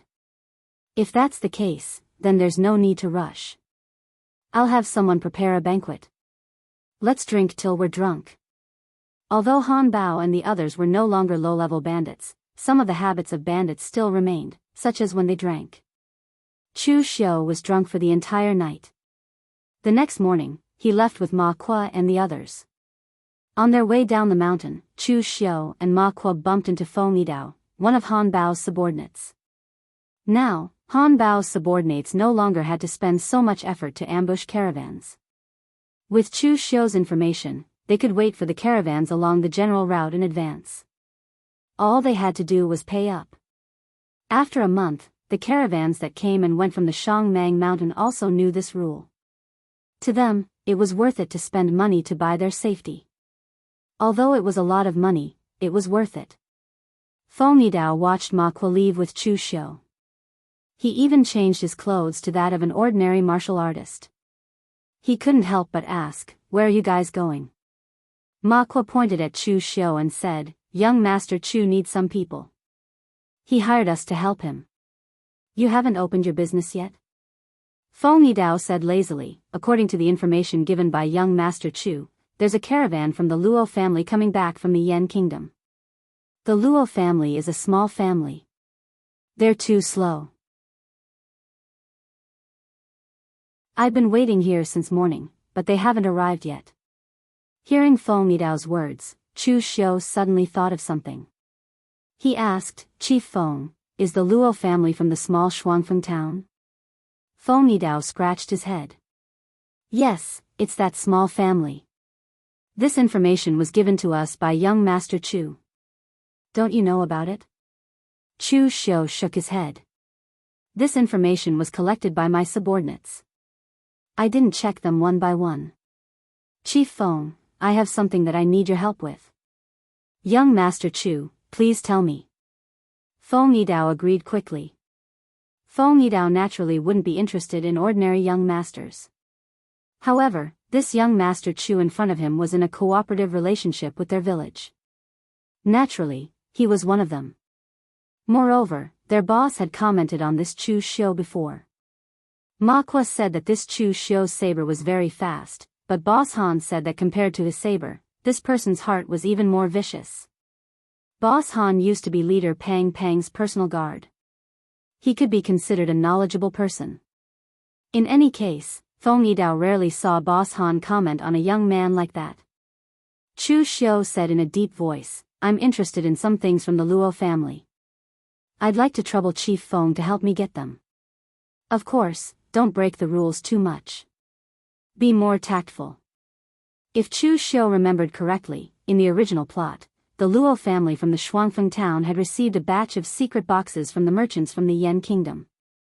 The merchants from the Yan Kingdom didn't bring enough money with them and used them to pay off their debts. Originally, the Luo family didn't pay much attention to it.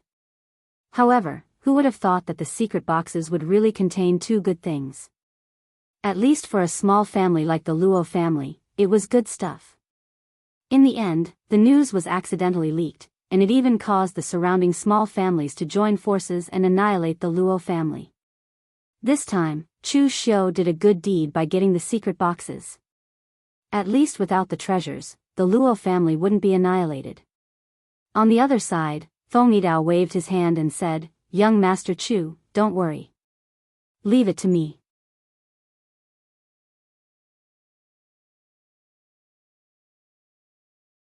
Chapter 19. The Luo clan was a very small clan. It couldn't even be called a martial arts clan because there were only a few people who practiced martial arts in the entire clan. Some of the people escorting the caravan didn't even practice martial arts and were just ordinary servants. A steward of the Luo clan's caravan shouted to the caravan, "Hurry up.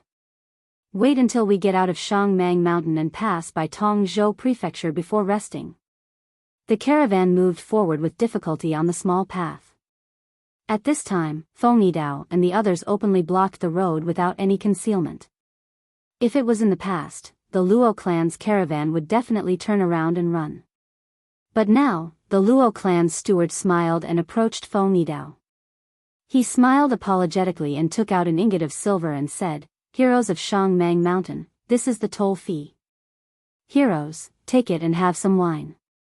Feng Yidao didn't take the silver ingot. Instead, he slapped it away and said with a gloomy expression, "You motherf asterisk cur, are you messing with me? 50 taels of silver is enough for me to have some wine, but what about the brothers behind me? Are they going to starve to death?" The Luo clan's steward was shocked.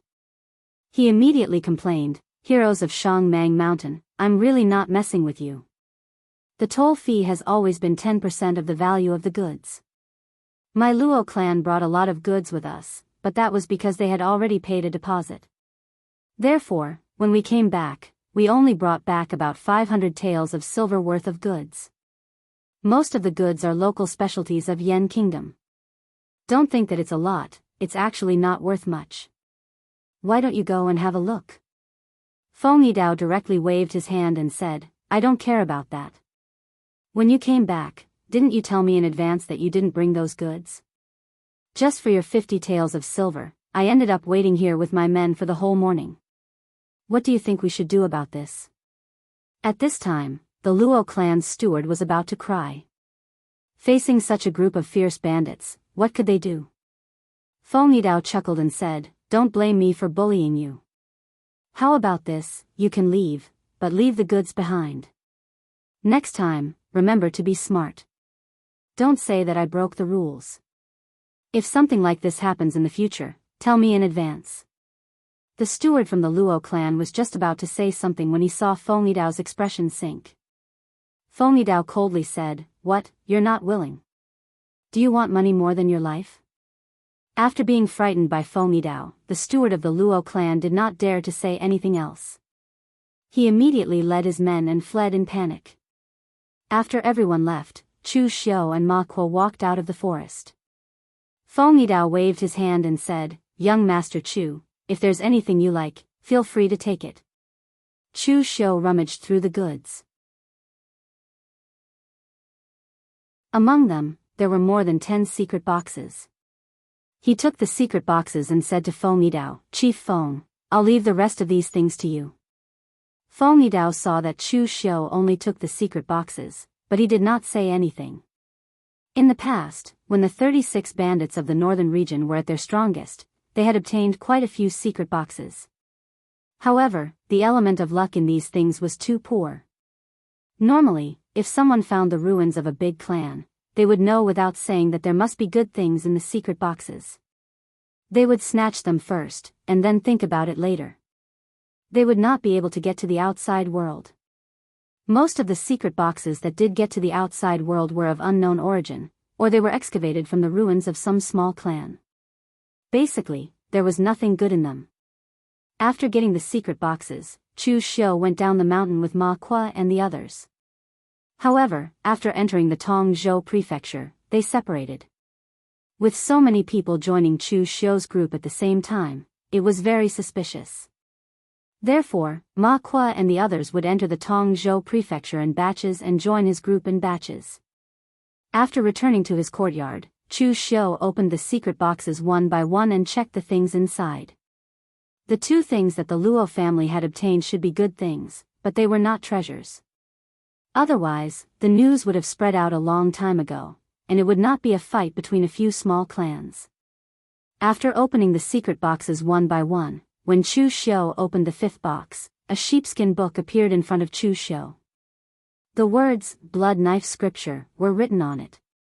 Chu Xiu raised his eyebrows. This skill had appeared in the original world, and it was evaluated as a 3rd-grade skill. It was not high, but it was definitely not low either. After opening it, the knife skill in the blood knife scripture could only be summarized in one sentence: evil and ruthless. The angle of the knife was extremely strange, and it was impossible to guard against it. Almost every move was a killing move. It was obvious that it was an extremely evil skill, but it was also quite to Chu Xiu's liking. Chu Xiu had practiced the Azure Dragon in the sleeve to a beginner level.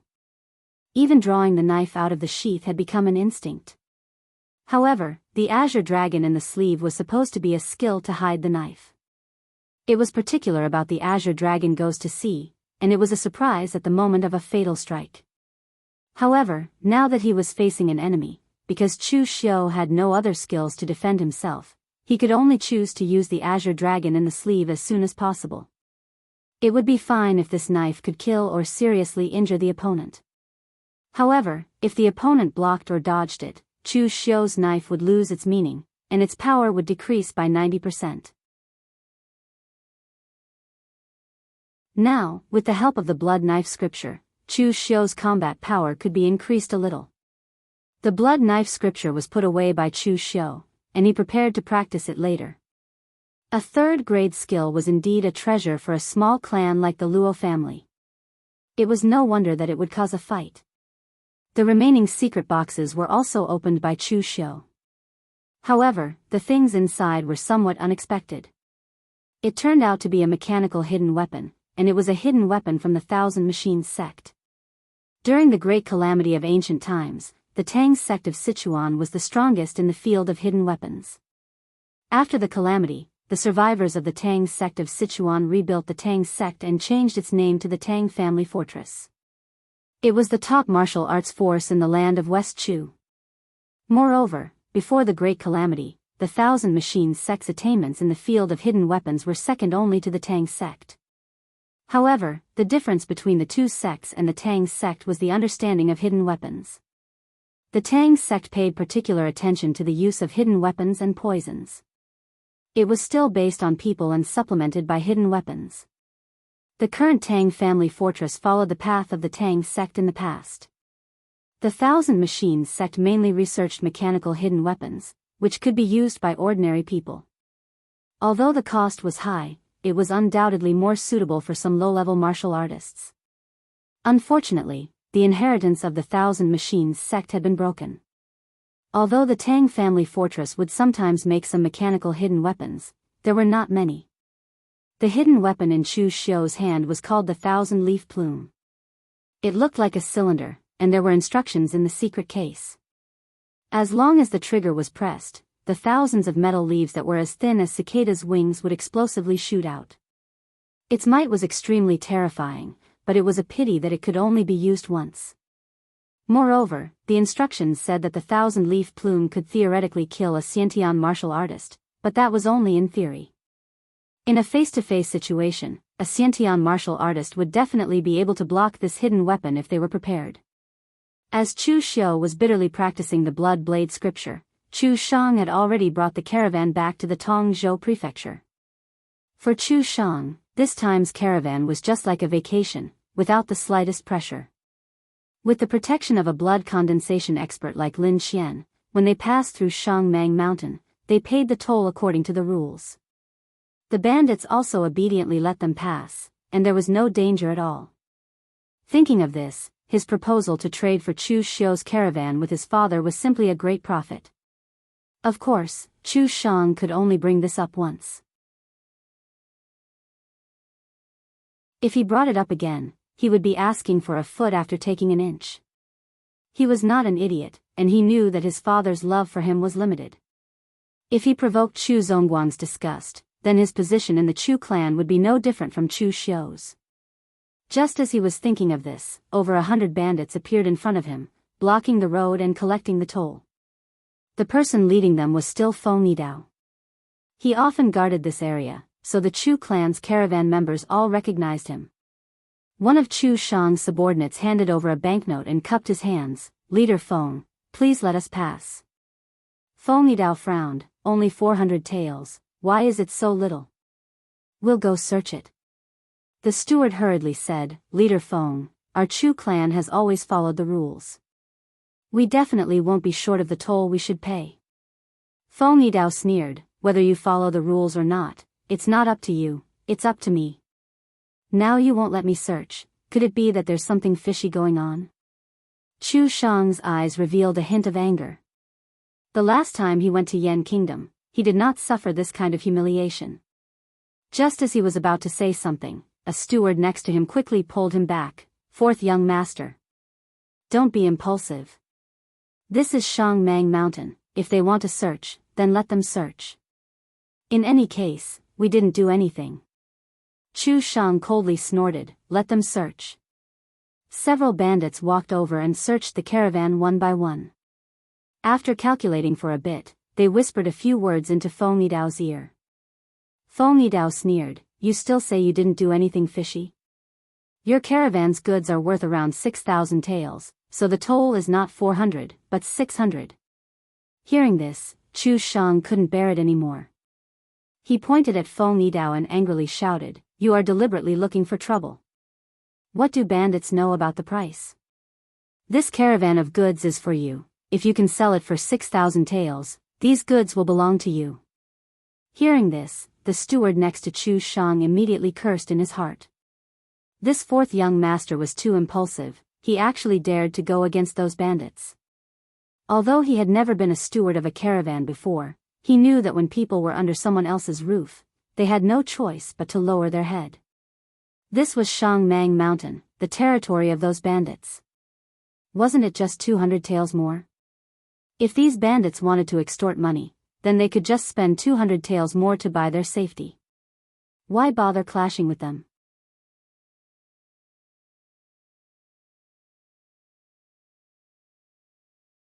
Chapter 20. Feng Yidao originally came to look for trouble. Hearing Chu Shang's words, he sneered and said, little brat, you're courting death. Do I need you to teach me how to do things? Fine, don't think of leaving Shangmang Mountain today. Leave the goods, and leave the people behind. Chu Shang's face did not show any fear. He cupped his hands towards Lin Qian and said, Uncle Lin, I'll leave this place to you. Chu Shang was not an idiot. If not for an expert like Lin Qian, he would not have dared to be so arrogant in a place like Shangmang Mountain that was filled with bandits. Lin Qian rode his horse out of the caravan. With a sword in hand, he casually cupped his hands towards Feng Yidao and said, it's convenient for others and convenient for ourselves. I advise everyone to give way. Otherwise, there will be no chance to regret when the time comes. Chu Shang proudly said to the stewards in the back, did you see that? Uncle Lin has the demeanor of a true expert. Our Chu family is not like those small families that have to be respectful to these bandits and bend their knees. If they follow the rules, then we will also follow the rules. If they don't follow the rules, then we can't just admit defeat. I heard that last time my second brother fought with this bandit leader, and even after winning, he still gave money to the other party. This is simply a disgrace to our Chu clan. The stewards of the caravan looked at each other and revealed a bitter smile. They were all Chu Shang's men, but they were also elders of the Chu clan. They still had some understanding of the ways of the world. This Shangmang Mountain was the territory of these bandits. This time, they had Lin Qian's protection and could safely return, but because of this, they had also offended the bandits in Shangmang Mountain. Would their Chu clan be able to leave Shangmang Mountain the next time? Lin Qian was a guest of the Chu clan, not a servant of the caravan.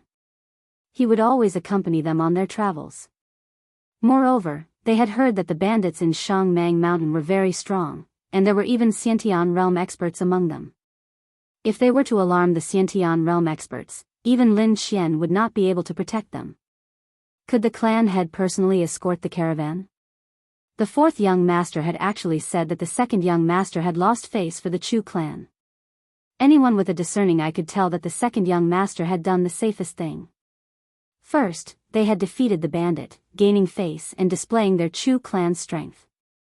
Then, they had given the bandit some money to ease their relationship, allowing the bandit to escort them out of Shangmang Mountain. Using both kindness and power, they had even received some benefits from the bandit. This was a wise move. The managers of the caravans all shook their heads. They had already been won over by third madam with a large sum of money. Even if Chu Shang really was a good-for-nothing, there was nothing they could do. At this time, Lin Xian's face was filled with arrogance. He did not care about the tempered body realm martial artist and the group of small fries. Even though Lin Xian knew that if he touched these bandits today, then the Chu clan's next trip to Shangmang Mountain would not be so smooth, but he was only a retainer of the Chu clan. Chu Shang ordered him to do it, so why would he care so much? However, at this moment, a cold voice rang out, "Well said. Sabers and swords have no eyes. If you die here today, don't blame me for being ruthless." Han Bao walked out from the side with a saber that was almost as tall as a person. His eyes flashed with a cold light, and his aura was incomparably violent. The moment he saw Han Bao, Lin Xian immediately cursed inwardly. There was actually such a strong expert among these bandits? Judging from the other party's aura, he should also be in the blood condensation realm. However, his accumulation was much deeper than Lin Xian's, and he was even close to the Xiantian realm. Facing an opponent of this level, Lin Xian was not as confident as before. He hurriedly said this, however, before he could finish speaking, Han Bao, who was opposite him, directly raised his Zamadeo, shouted, and directly slashed at him. The saber fell with unparalleled momentum. With every step Han Bao took, the aura on his body grew stronger. By the time the saber was about to hit Lin Xian, there was only one thought in Lin Xian's mind: I can't block it. Therefore, Lin Xian's figure directly jumped off the horse's back. However, the warhorse under him was directly cut in half by Han Bao's saber. Amidst the rain of blood, Lin Xian said in shock, "Military combat techniques." When Lin Xian roamed the pugilistic world in the past, he had seen the military experts of the Northern Yan imperial court in action. They were indeed somewhat different from the people of the pugilistic world. Their martial arts were majestic and incomparably ferocious, and they pursued extreme lethality. Han Bao sneered, "Military my ass." The 36 northern bandits were exterminated by the Northern Yan imperial court in conjunction with the Northern Yan pugilistic world. Naturally, they did not have a good impression of the imperial court. Therefore, Han Bao turned the saber in his hand, and the long saber danced. Like a gale, it slashed at Lin Xian with majestic momentum. Lin Xian gritted his teeth and unsheathed the long sword in his hand. The edge of the sword flickered, and he barely managed to block Han Bao's saber. However, when the saber and sword clashed, Lin Xian suddenly felt a trace of great force coming at him. The hand holding the sword trembled, and the long sword almost flew out of his hand. Lin Xian came from a small pugilistic world sect, and his swordsmanship was also inherited. He walked the light and agile path of orthodox swordsmen.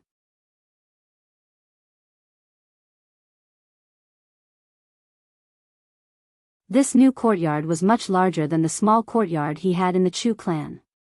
There were wooden stakes all around it, but some of them had already been hacked out of shape by Chu Xiu, so much so that they had to be wrapped in a layer of metal.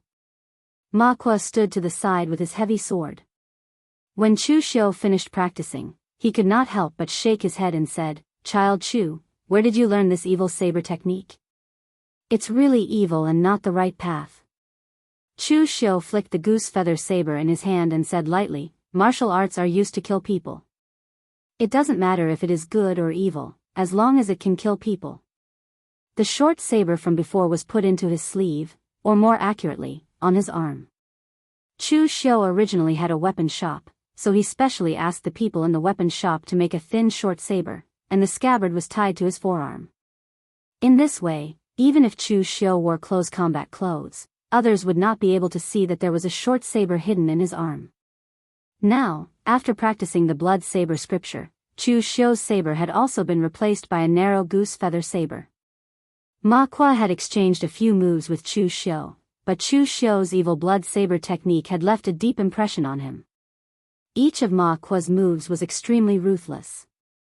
The more he defended, the more aggressive Chu Xiu became. In less than 20 moves, Chu Xiu had left several wounds on Ma Kuo's body. If they really fought, it would not be difficult for Chu Xiu to kill him. In fact, What really shocked Ma Kuo was that Chu Xiu's strength had improved so quickly. He remembered the first time he met Chu Xiu, he could only injure the third bandit, Lian Laosan. It had only been 2 months, and even Ma Kuo was no match for him. It was really terrifying. At this moment, Gao Bei carefully pushed the door open and said, "Child, the fourth young master has been carried back. He has been disabled. Lin Xian and the other managers of the caravan are also dead." He had once followed Chu Xiu to Shangmang Mountain, so he naturally knew who did all this. Chu Xiu put the saber back into the scabbard, and a faint smile appeared on his face. He said, "My father must be very sad now, right? Let's go and have a look."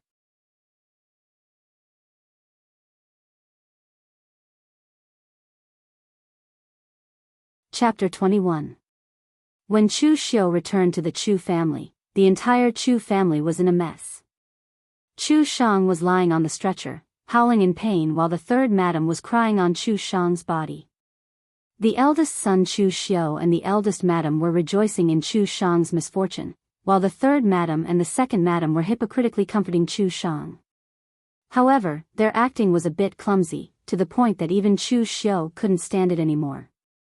Chu Zongguang was sitting in the main seat, his expression was gloomy.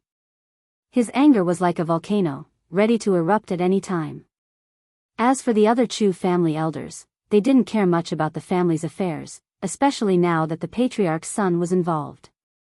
They didn't dare to say anything. The previous steward of the caravan, Lu Yucheng, was kneeling in the middle, trembling as he recounted the events in detail to everyone. The more he spoke, the more Chu Zongguang's expression became gloomier. At this time, a doctor came in. He only took a glance before shaking his head and said, "Patriarch Chu, your son's limbs are all broken. If they were reattached in time, he would still be able to walk. But now that several days have passed, he is completely crippled. I'm afraid he can only stay in bed for the rest of his life." Hearing this, the third madam cried even harder. Seeing this chaotic scene, Chu Xiu didn't say anything. He directly sat to the side and leisurely drank a cup of tea. Seeing Chu Xiu's leisurely appearance, the third madam Chu Xing suddenly said, "Second brother, fourth brother is already injured to this extent, you still have the mood to drink tea here? Are you happy that fourth brother is crippled?" As soon as these words came out, everyone's gaze turned towards Chu Xiu. Even Chu Zongguang looked at Chu Xiu with an unfriendly gaze. He was currently very angry. If Chu Xiu said something wrong, he would easily become the target of his anger. Chu Xiu coldly snorted, then heavily put down the teacup and coldly said, "I'm happy. I'm just about to cry right now. Fourth brother is already crippled. If I cry like you, do you think fourth brother will recover? Before I left, I told fourth brother to be careful, but in the end, such a thing happened. Fourth brother is young and inexperienced, and his subordinate steward doesn't know how to dissuade him. If they hadn't all died this time, I would have killed them again." Chu Xiu walked out and saluted Chu Zongguang, then said in a deep voice, "Father, now is not the time to cry. If this matter isn't handled well, then it won't just be fourth brother who will cry, our Chu family will also cry. Those bandits crippled fourth brother and stole our Chu clan's goods.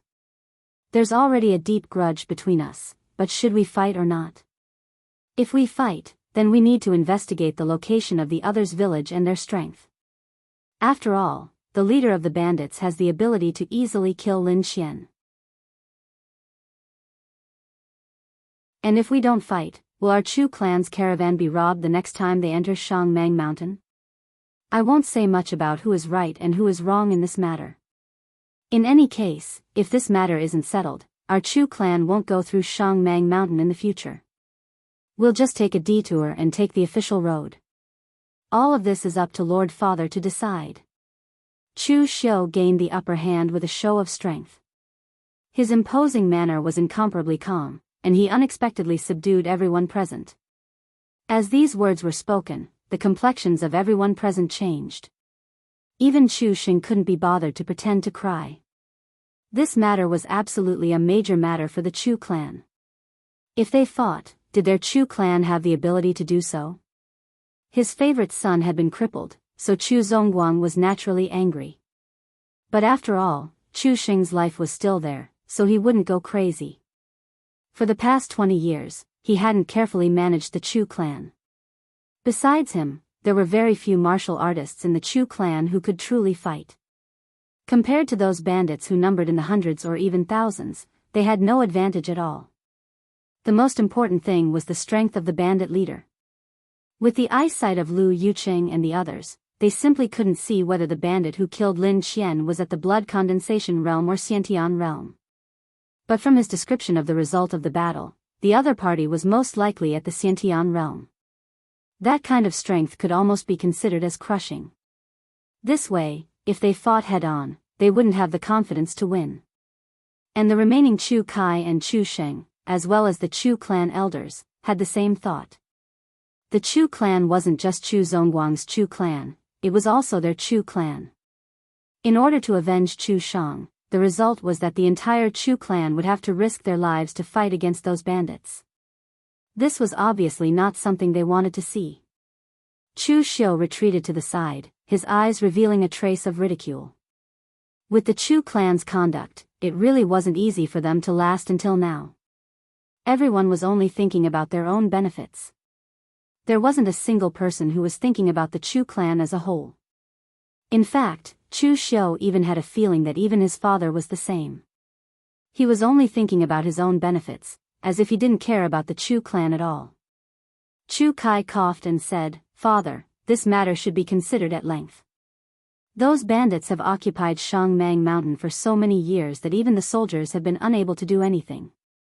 Even the strongest Qin family in our Tong prefecture has tacitly accepted their existence.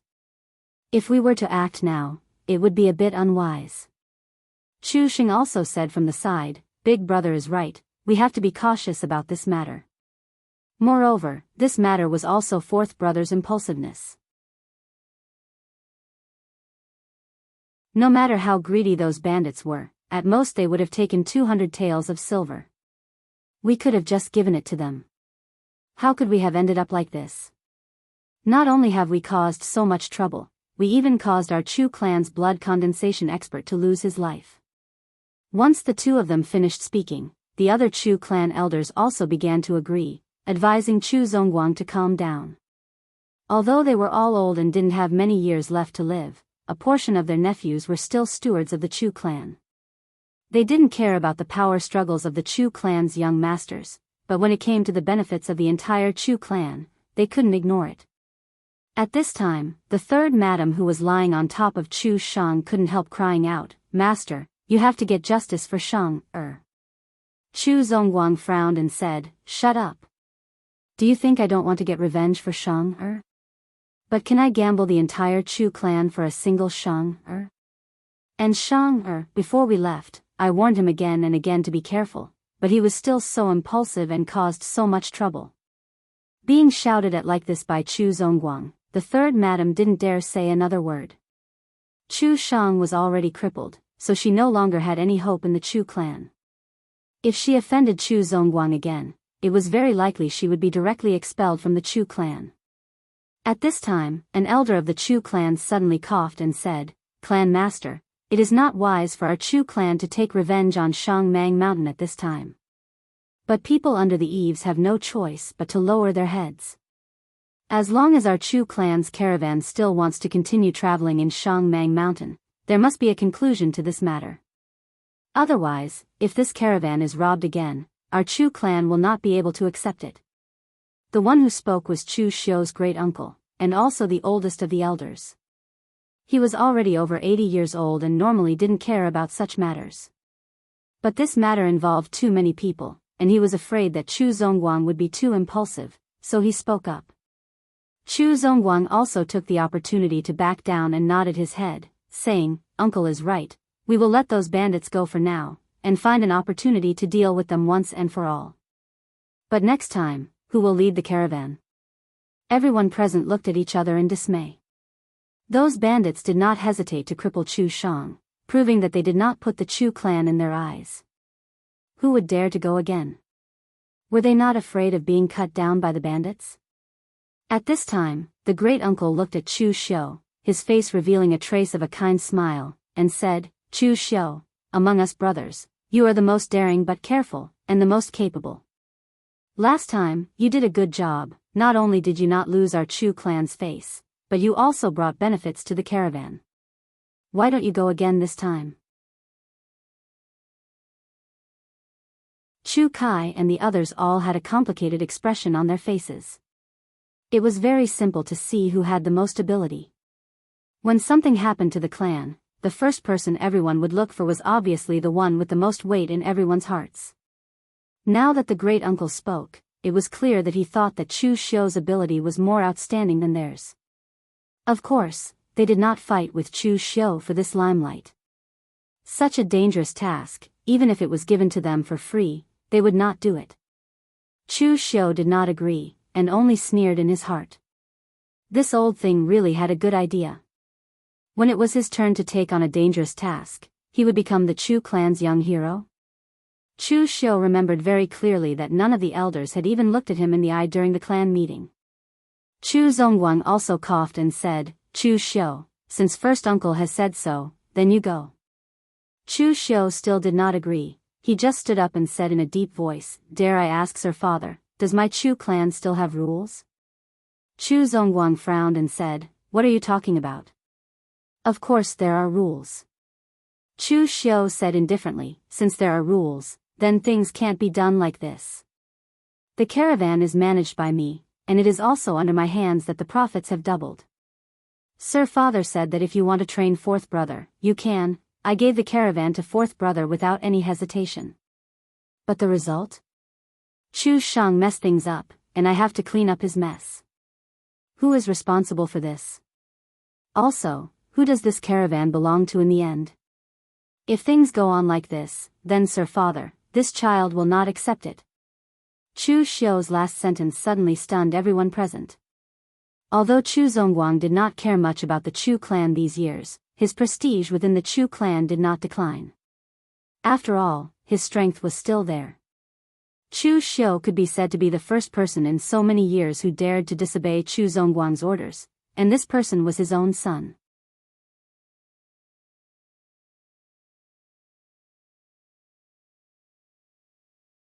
Chapter 22. Chu Zongguang was furious that Chu Xiu dared to contradict him in public.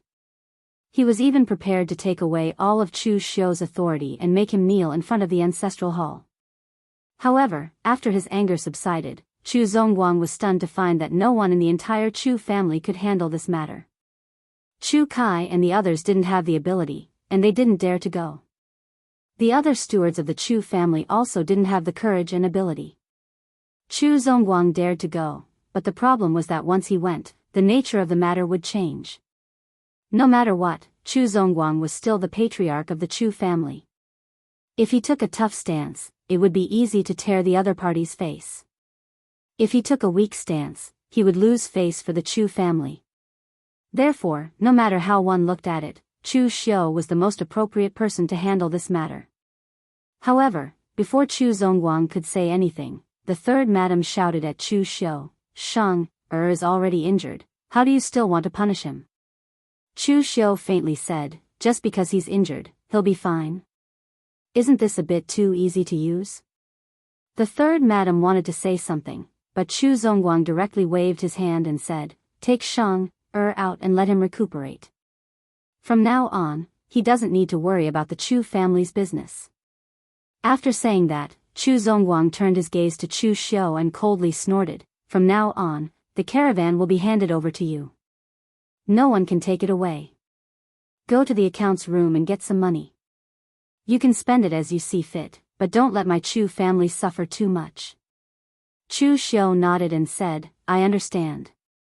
Then Father, I will deal with this matter. I will absolutely not let my Chu family suffer a loss. After saying that, Chu Xiu directly turned around and left. The others looked at Chu Xiu with a strange expression. At this time, Chu Xiu actually dared to challenge Chu Zongguang. This was simply unimaginable for Chu Kai and the others. However, in fact, Chu Xiu succeeded. This also made people see that he was different from Chu Kai and the others. Although they were all Chu Zongguang's sons, Chu Kai and the others all relied on Chu Zongguang. Without Chu Zongguang, their own ability was limited and they couldn't raise any waves. Only Chu Xiu could ignore Chu Zongguang's attitude, because he had the ability, and the Chu family also needed his ability.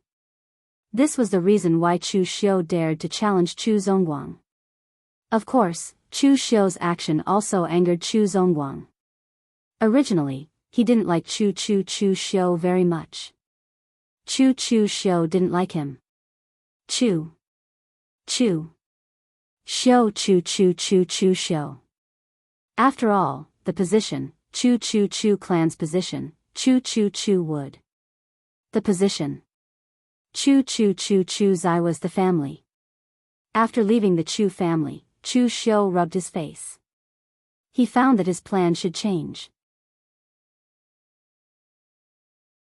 Previously, Chu Xiu was preparing to compete with Chu Xiu for the position of Chu family successor.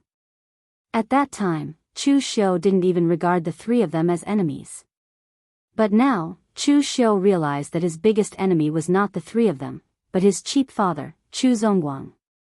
If Chu Zongguang didn't want him to be the Chu family successor, then he certainly wouldn't be able to do so. However, today's matter also allowed Chu Xiu to see something else. The Chu family was not just Chu Zongguang alone. The other elders also had their own plans. If he killed or crippled Chu Kai and the others, then if he didn't become the Chu family successor, then who else could he choose?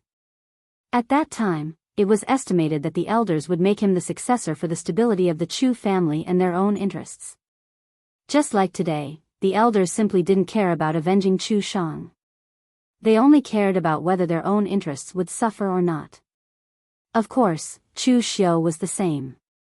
The Chu family was his first stepping stone, so his first consideration was naturally his own interests. For example, right now, he was lacking cultivation resources like blood coagulation pills. The caravan and the inns under his command could bring a lot of benefits to Chu Xiu. Moreover, with Chu Xiu's current status in the Chu family, he could have as many pills like qi replenishing powder as he wanted. However, pills like blood coagulation pills were not enough. Pills were also divided into 9 revolutions. Things like qi replenishing powder were not even at the first revolution, while blood coagulation pills were at the second revolution level. After taking back the caravan, Chu Xiu directly took the caravan to the Shangmang mountain. He took out 10,000 taels of silver from the Chu family's accounts and threw it to Han Bao. It was a condition of reconciliation between the two sides, but in fact, it was Chu Xiu thanking him for helping him kill Chu Shang. In any case, the Chu family's caravan could still freely walk around the Shangmang mountain. This also greatly increased Chu Xiu's prestige in the Chu family. A month later, the inner residents of the Chu family finally calmed down. Chu Shang was already crippled.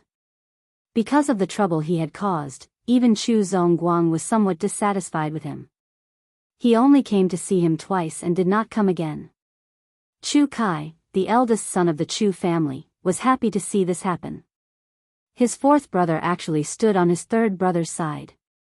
Now that he was crippled, his third brother Chu Sheng and second madam were probably regretting their decision. They had spent a lot of money to win over Chu Shang and his mother, but in the end, not long after, Chu Shang was crippled. Their money was naturally wasted. In fact, Chu Shang and his mother indeed felt this way. In the courtyard, second madam and Chu Sheng's expressions were somewhat gloomy. Second madam sighed and said, "We miscalculated. If I had known this would happen, would have roped in Chu Xiu. Now that your fourth brother is crippled and has provoked the master's disgust, he no longer has any power to speak in the Chu family. On the other hand, Chu Xiu is a bigger threat to you than Chu Kai." Chu Sheng nodded and said, "Mother, we have to think of a way. If this continues, Chu Xiu's prestige in the family will increase, and the power in his hands will also increase. I really won't have any chance." In the past, how could Chu Sheng compete with Chu Kai for the position of the successor of the family? That was because Chu Kai's ability was not good.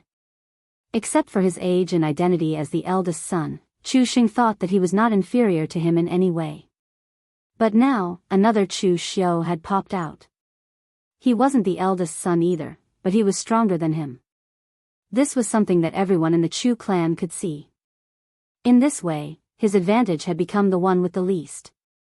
Second Madame's eyes showed a trace of coldness. She said, "Now Chu Xiu is in the limelight. Xing, no matter how much business you hold in your hands, you can't surpass Chu Xiu in a short time. Since you can't surpass him, you can only let him fall." Chu Xing hurriedly asked, "Mother, do you have any ideas?" Second Madame shook her head and said, "I can't think of anything for the time being. You know the master, he hates people who make trouble for him the most, so this matter can't be done in the Chu family. I am going to meet someone first." Chu Xing asked, "Who?" "Your maternal grandfather, Ding Kaishan." Within the Tongzhou prefecture, the Shen, Chu, and Li families were the three deeply rooted families. But similarly, the three family heads weren't the only famous martial artists in the Tongzhou prefecture. Ding Kaishan was one of them. Ding Kaishan's opening mountain martial school had already been in the Tongzhou prefecture for over 10 years. He was old, and although he had the strength of the peak of the blood condensation realm, it was basically impossible for him to break through to the Xiantian realm in this lifetime. However, Kaishan Martial Arts School had taught many disciples in Tongzhou prefecture for so many years. Some of these people wandered in Jianghu outside, some mingled in Tongzhou prefecture, and some directly joined the three families in Tongzhou prefecture. With this kind of relationship, Ding Kaishan could be said to be quite popular in Tongzhou prefecture. He could do well wherever he went. At this time, within the opening mountain martial school, Ding Kaishan was sitting opposite the second madam, talking. Ding Kaishan was currently in his 60s. He wore a cyan robe, and his 3 long strands of beard were meticulously combed. His face was dignified. What attracted the most attention were his hands. His joints were thick, but his skin was delicate, white with a hint of red. They didn't look like the hands of an old man, and they didn't even look like the hands of a martial artist. The second madam had a worried expression as she recounted the matter to Ding Kaishan. She sighed and said, "Father, your daughter really has no other choice. That's why I came to beg you. Originally, your grandson was almost certain to inherit the position of the Chu family's family head. But now, a Chu Xiu suddenly appeared and blocked his path." Ding Kaishan shook his head and said, "Daughter, I told you at the beginning that although Chen Fan, the bastard son of the Ludong prefecture's Chen family, is born of a concubine, he has a tenacious will and does things in a magnanimous manner. One look and you can tell that he is not an ordinary person. I originally wanted to marry you to him, but you disliked Chen Fan's background and insisted on marrying that Chu Zongguang. But now? That Chen Fan indeed can't compare to Chu Zongguang, the Xiantian martial artist and the family head. But later on, Chen Fan caught the eye of our Wei Prefecture's Azure Water Sword sect and was accepted as a disciple by one of the elders. His strength has already surpassed the Xiantian realm and reached the 3rd realm of the 5 levels of qi control, the realm of condensing the top 3 flowers. Although Chen Fan's status is still a bit lower than that of the Shen family's shocking talent, Shen Bai, who was accepted as the last disciple of the Azure Water Sword sect leader, he is still considered a direct disciple of the Azure Water Sword sect. But look at that Chu Zongguang. When he first came to the Tong prefecture, he was already at the Xiantian realm. In the end, more than 20 years have passed and he is still at the Xiantian realm. The Chu family has also been run half dead by him. Such a large family business has been wasted. The second madam's face also revealed a trace of regret. But now that so many years have passed, regret is useless. Father, I came to ask for your help. What's the point of saying all this? Moreover, if your son can inherit the Chu family in the future, your Kaishan martial dojo will also receive the Chu family's full support. Who knows, it might become a famous martial dojo in the entire Wei prefecture. Ding Kaishan rolled his eyes and said, "Forget it, I can't live to that day. Chu Zongguang is only 50 years old this year. With his strength, if there are no accidents, it won't be a problem to live for another 20 or 30 years. By the time his son inherits the position of the family head, I reckon that I will already be in the grave. Let me think of a way for you, so that you don't have to go through all the trouble of marrying into the Chu family, only to end up with nothing.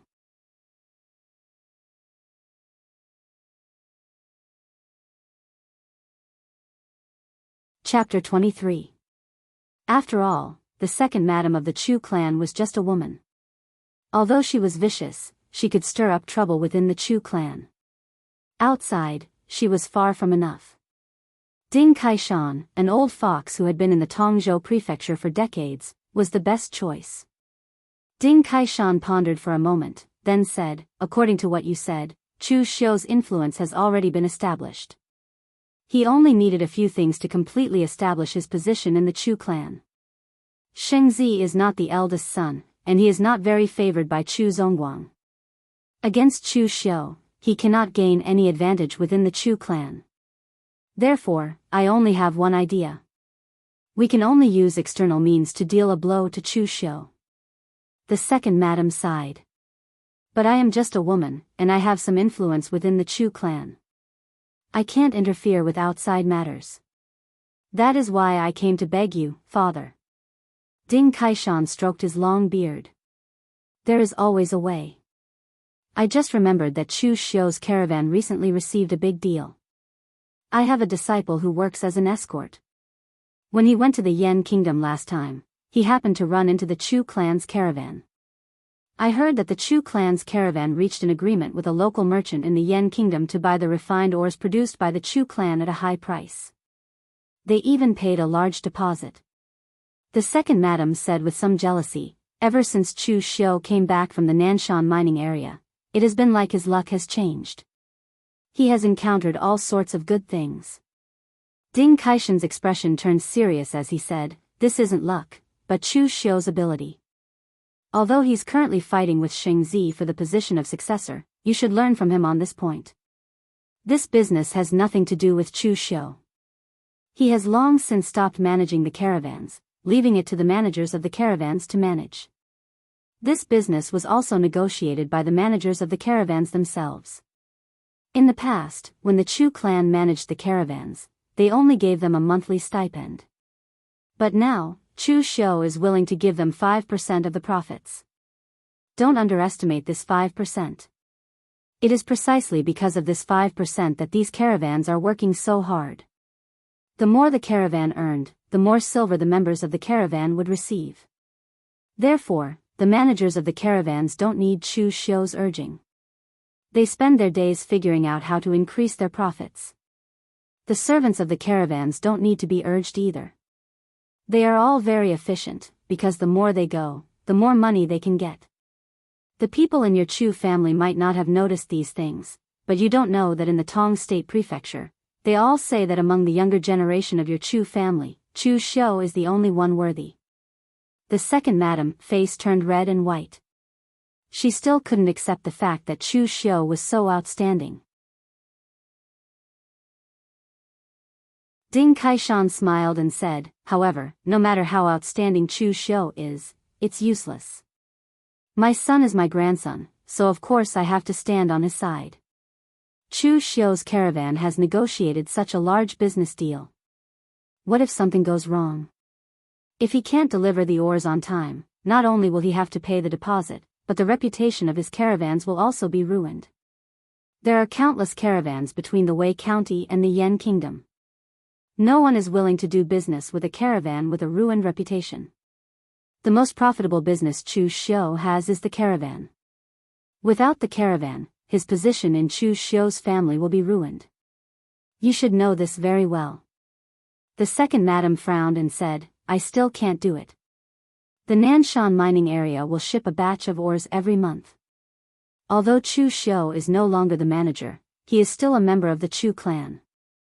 If I don't give it to him, it will be me who is in the wrong and will affect the Chu clan's business. Ding Kaishan shook his head in disappointment and said, Daughter, what did I tell you in the beginning? Don't always look at the Chu clan's small territory. Be more open-minded. Who asked you to suppress the ores? Before you deliver the ores to Chu Xiu, you can sell them to others. Isn't this the best of both worlds?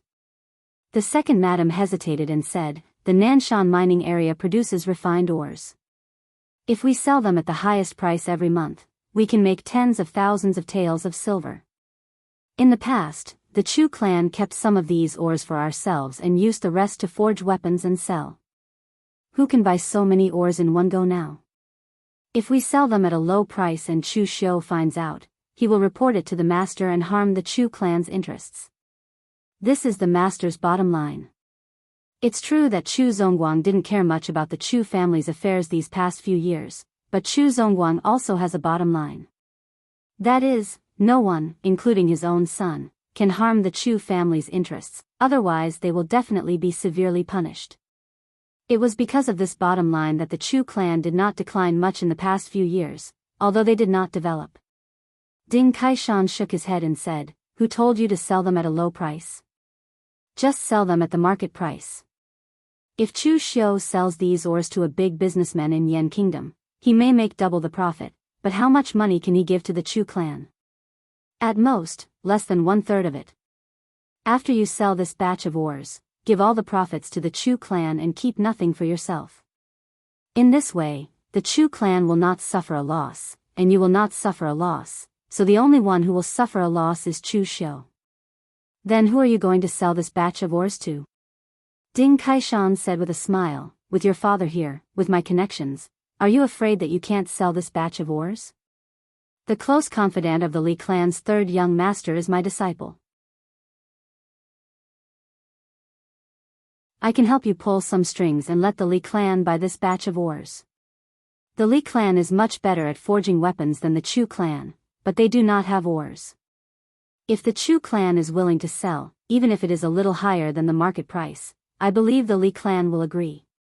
When the second madam heard this, she shook her head directly and said, the Li clan can't do that.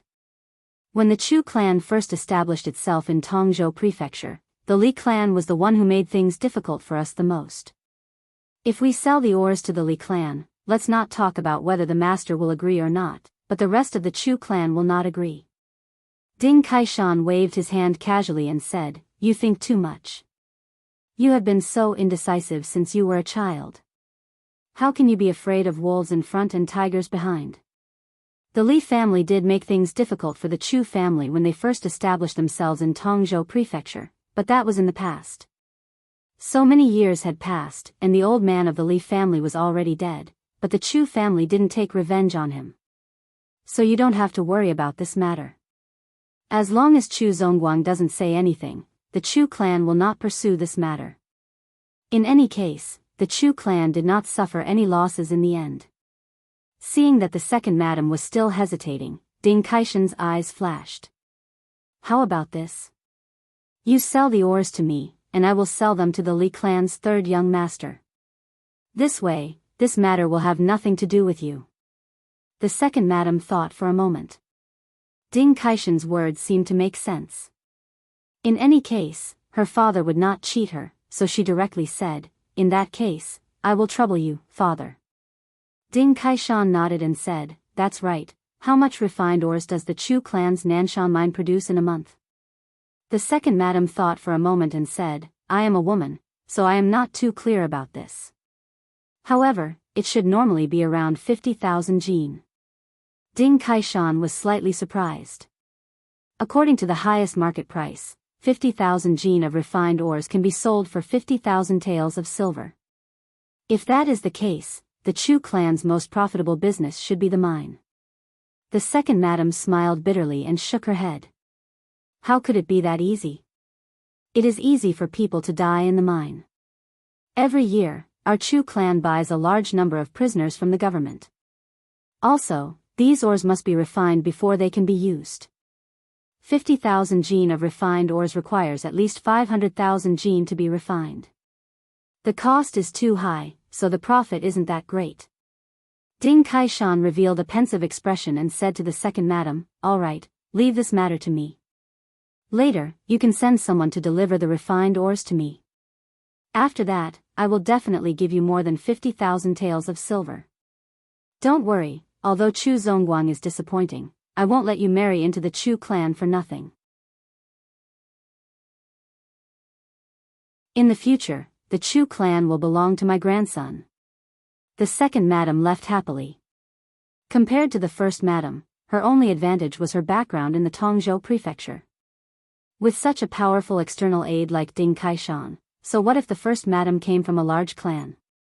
The clan behind her was not in the Tongzhou prefecture.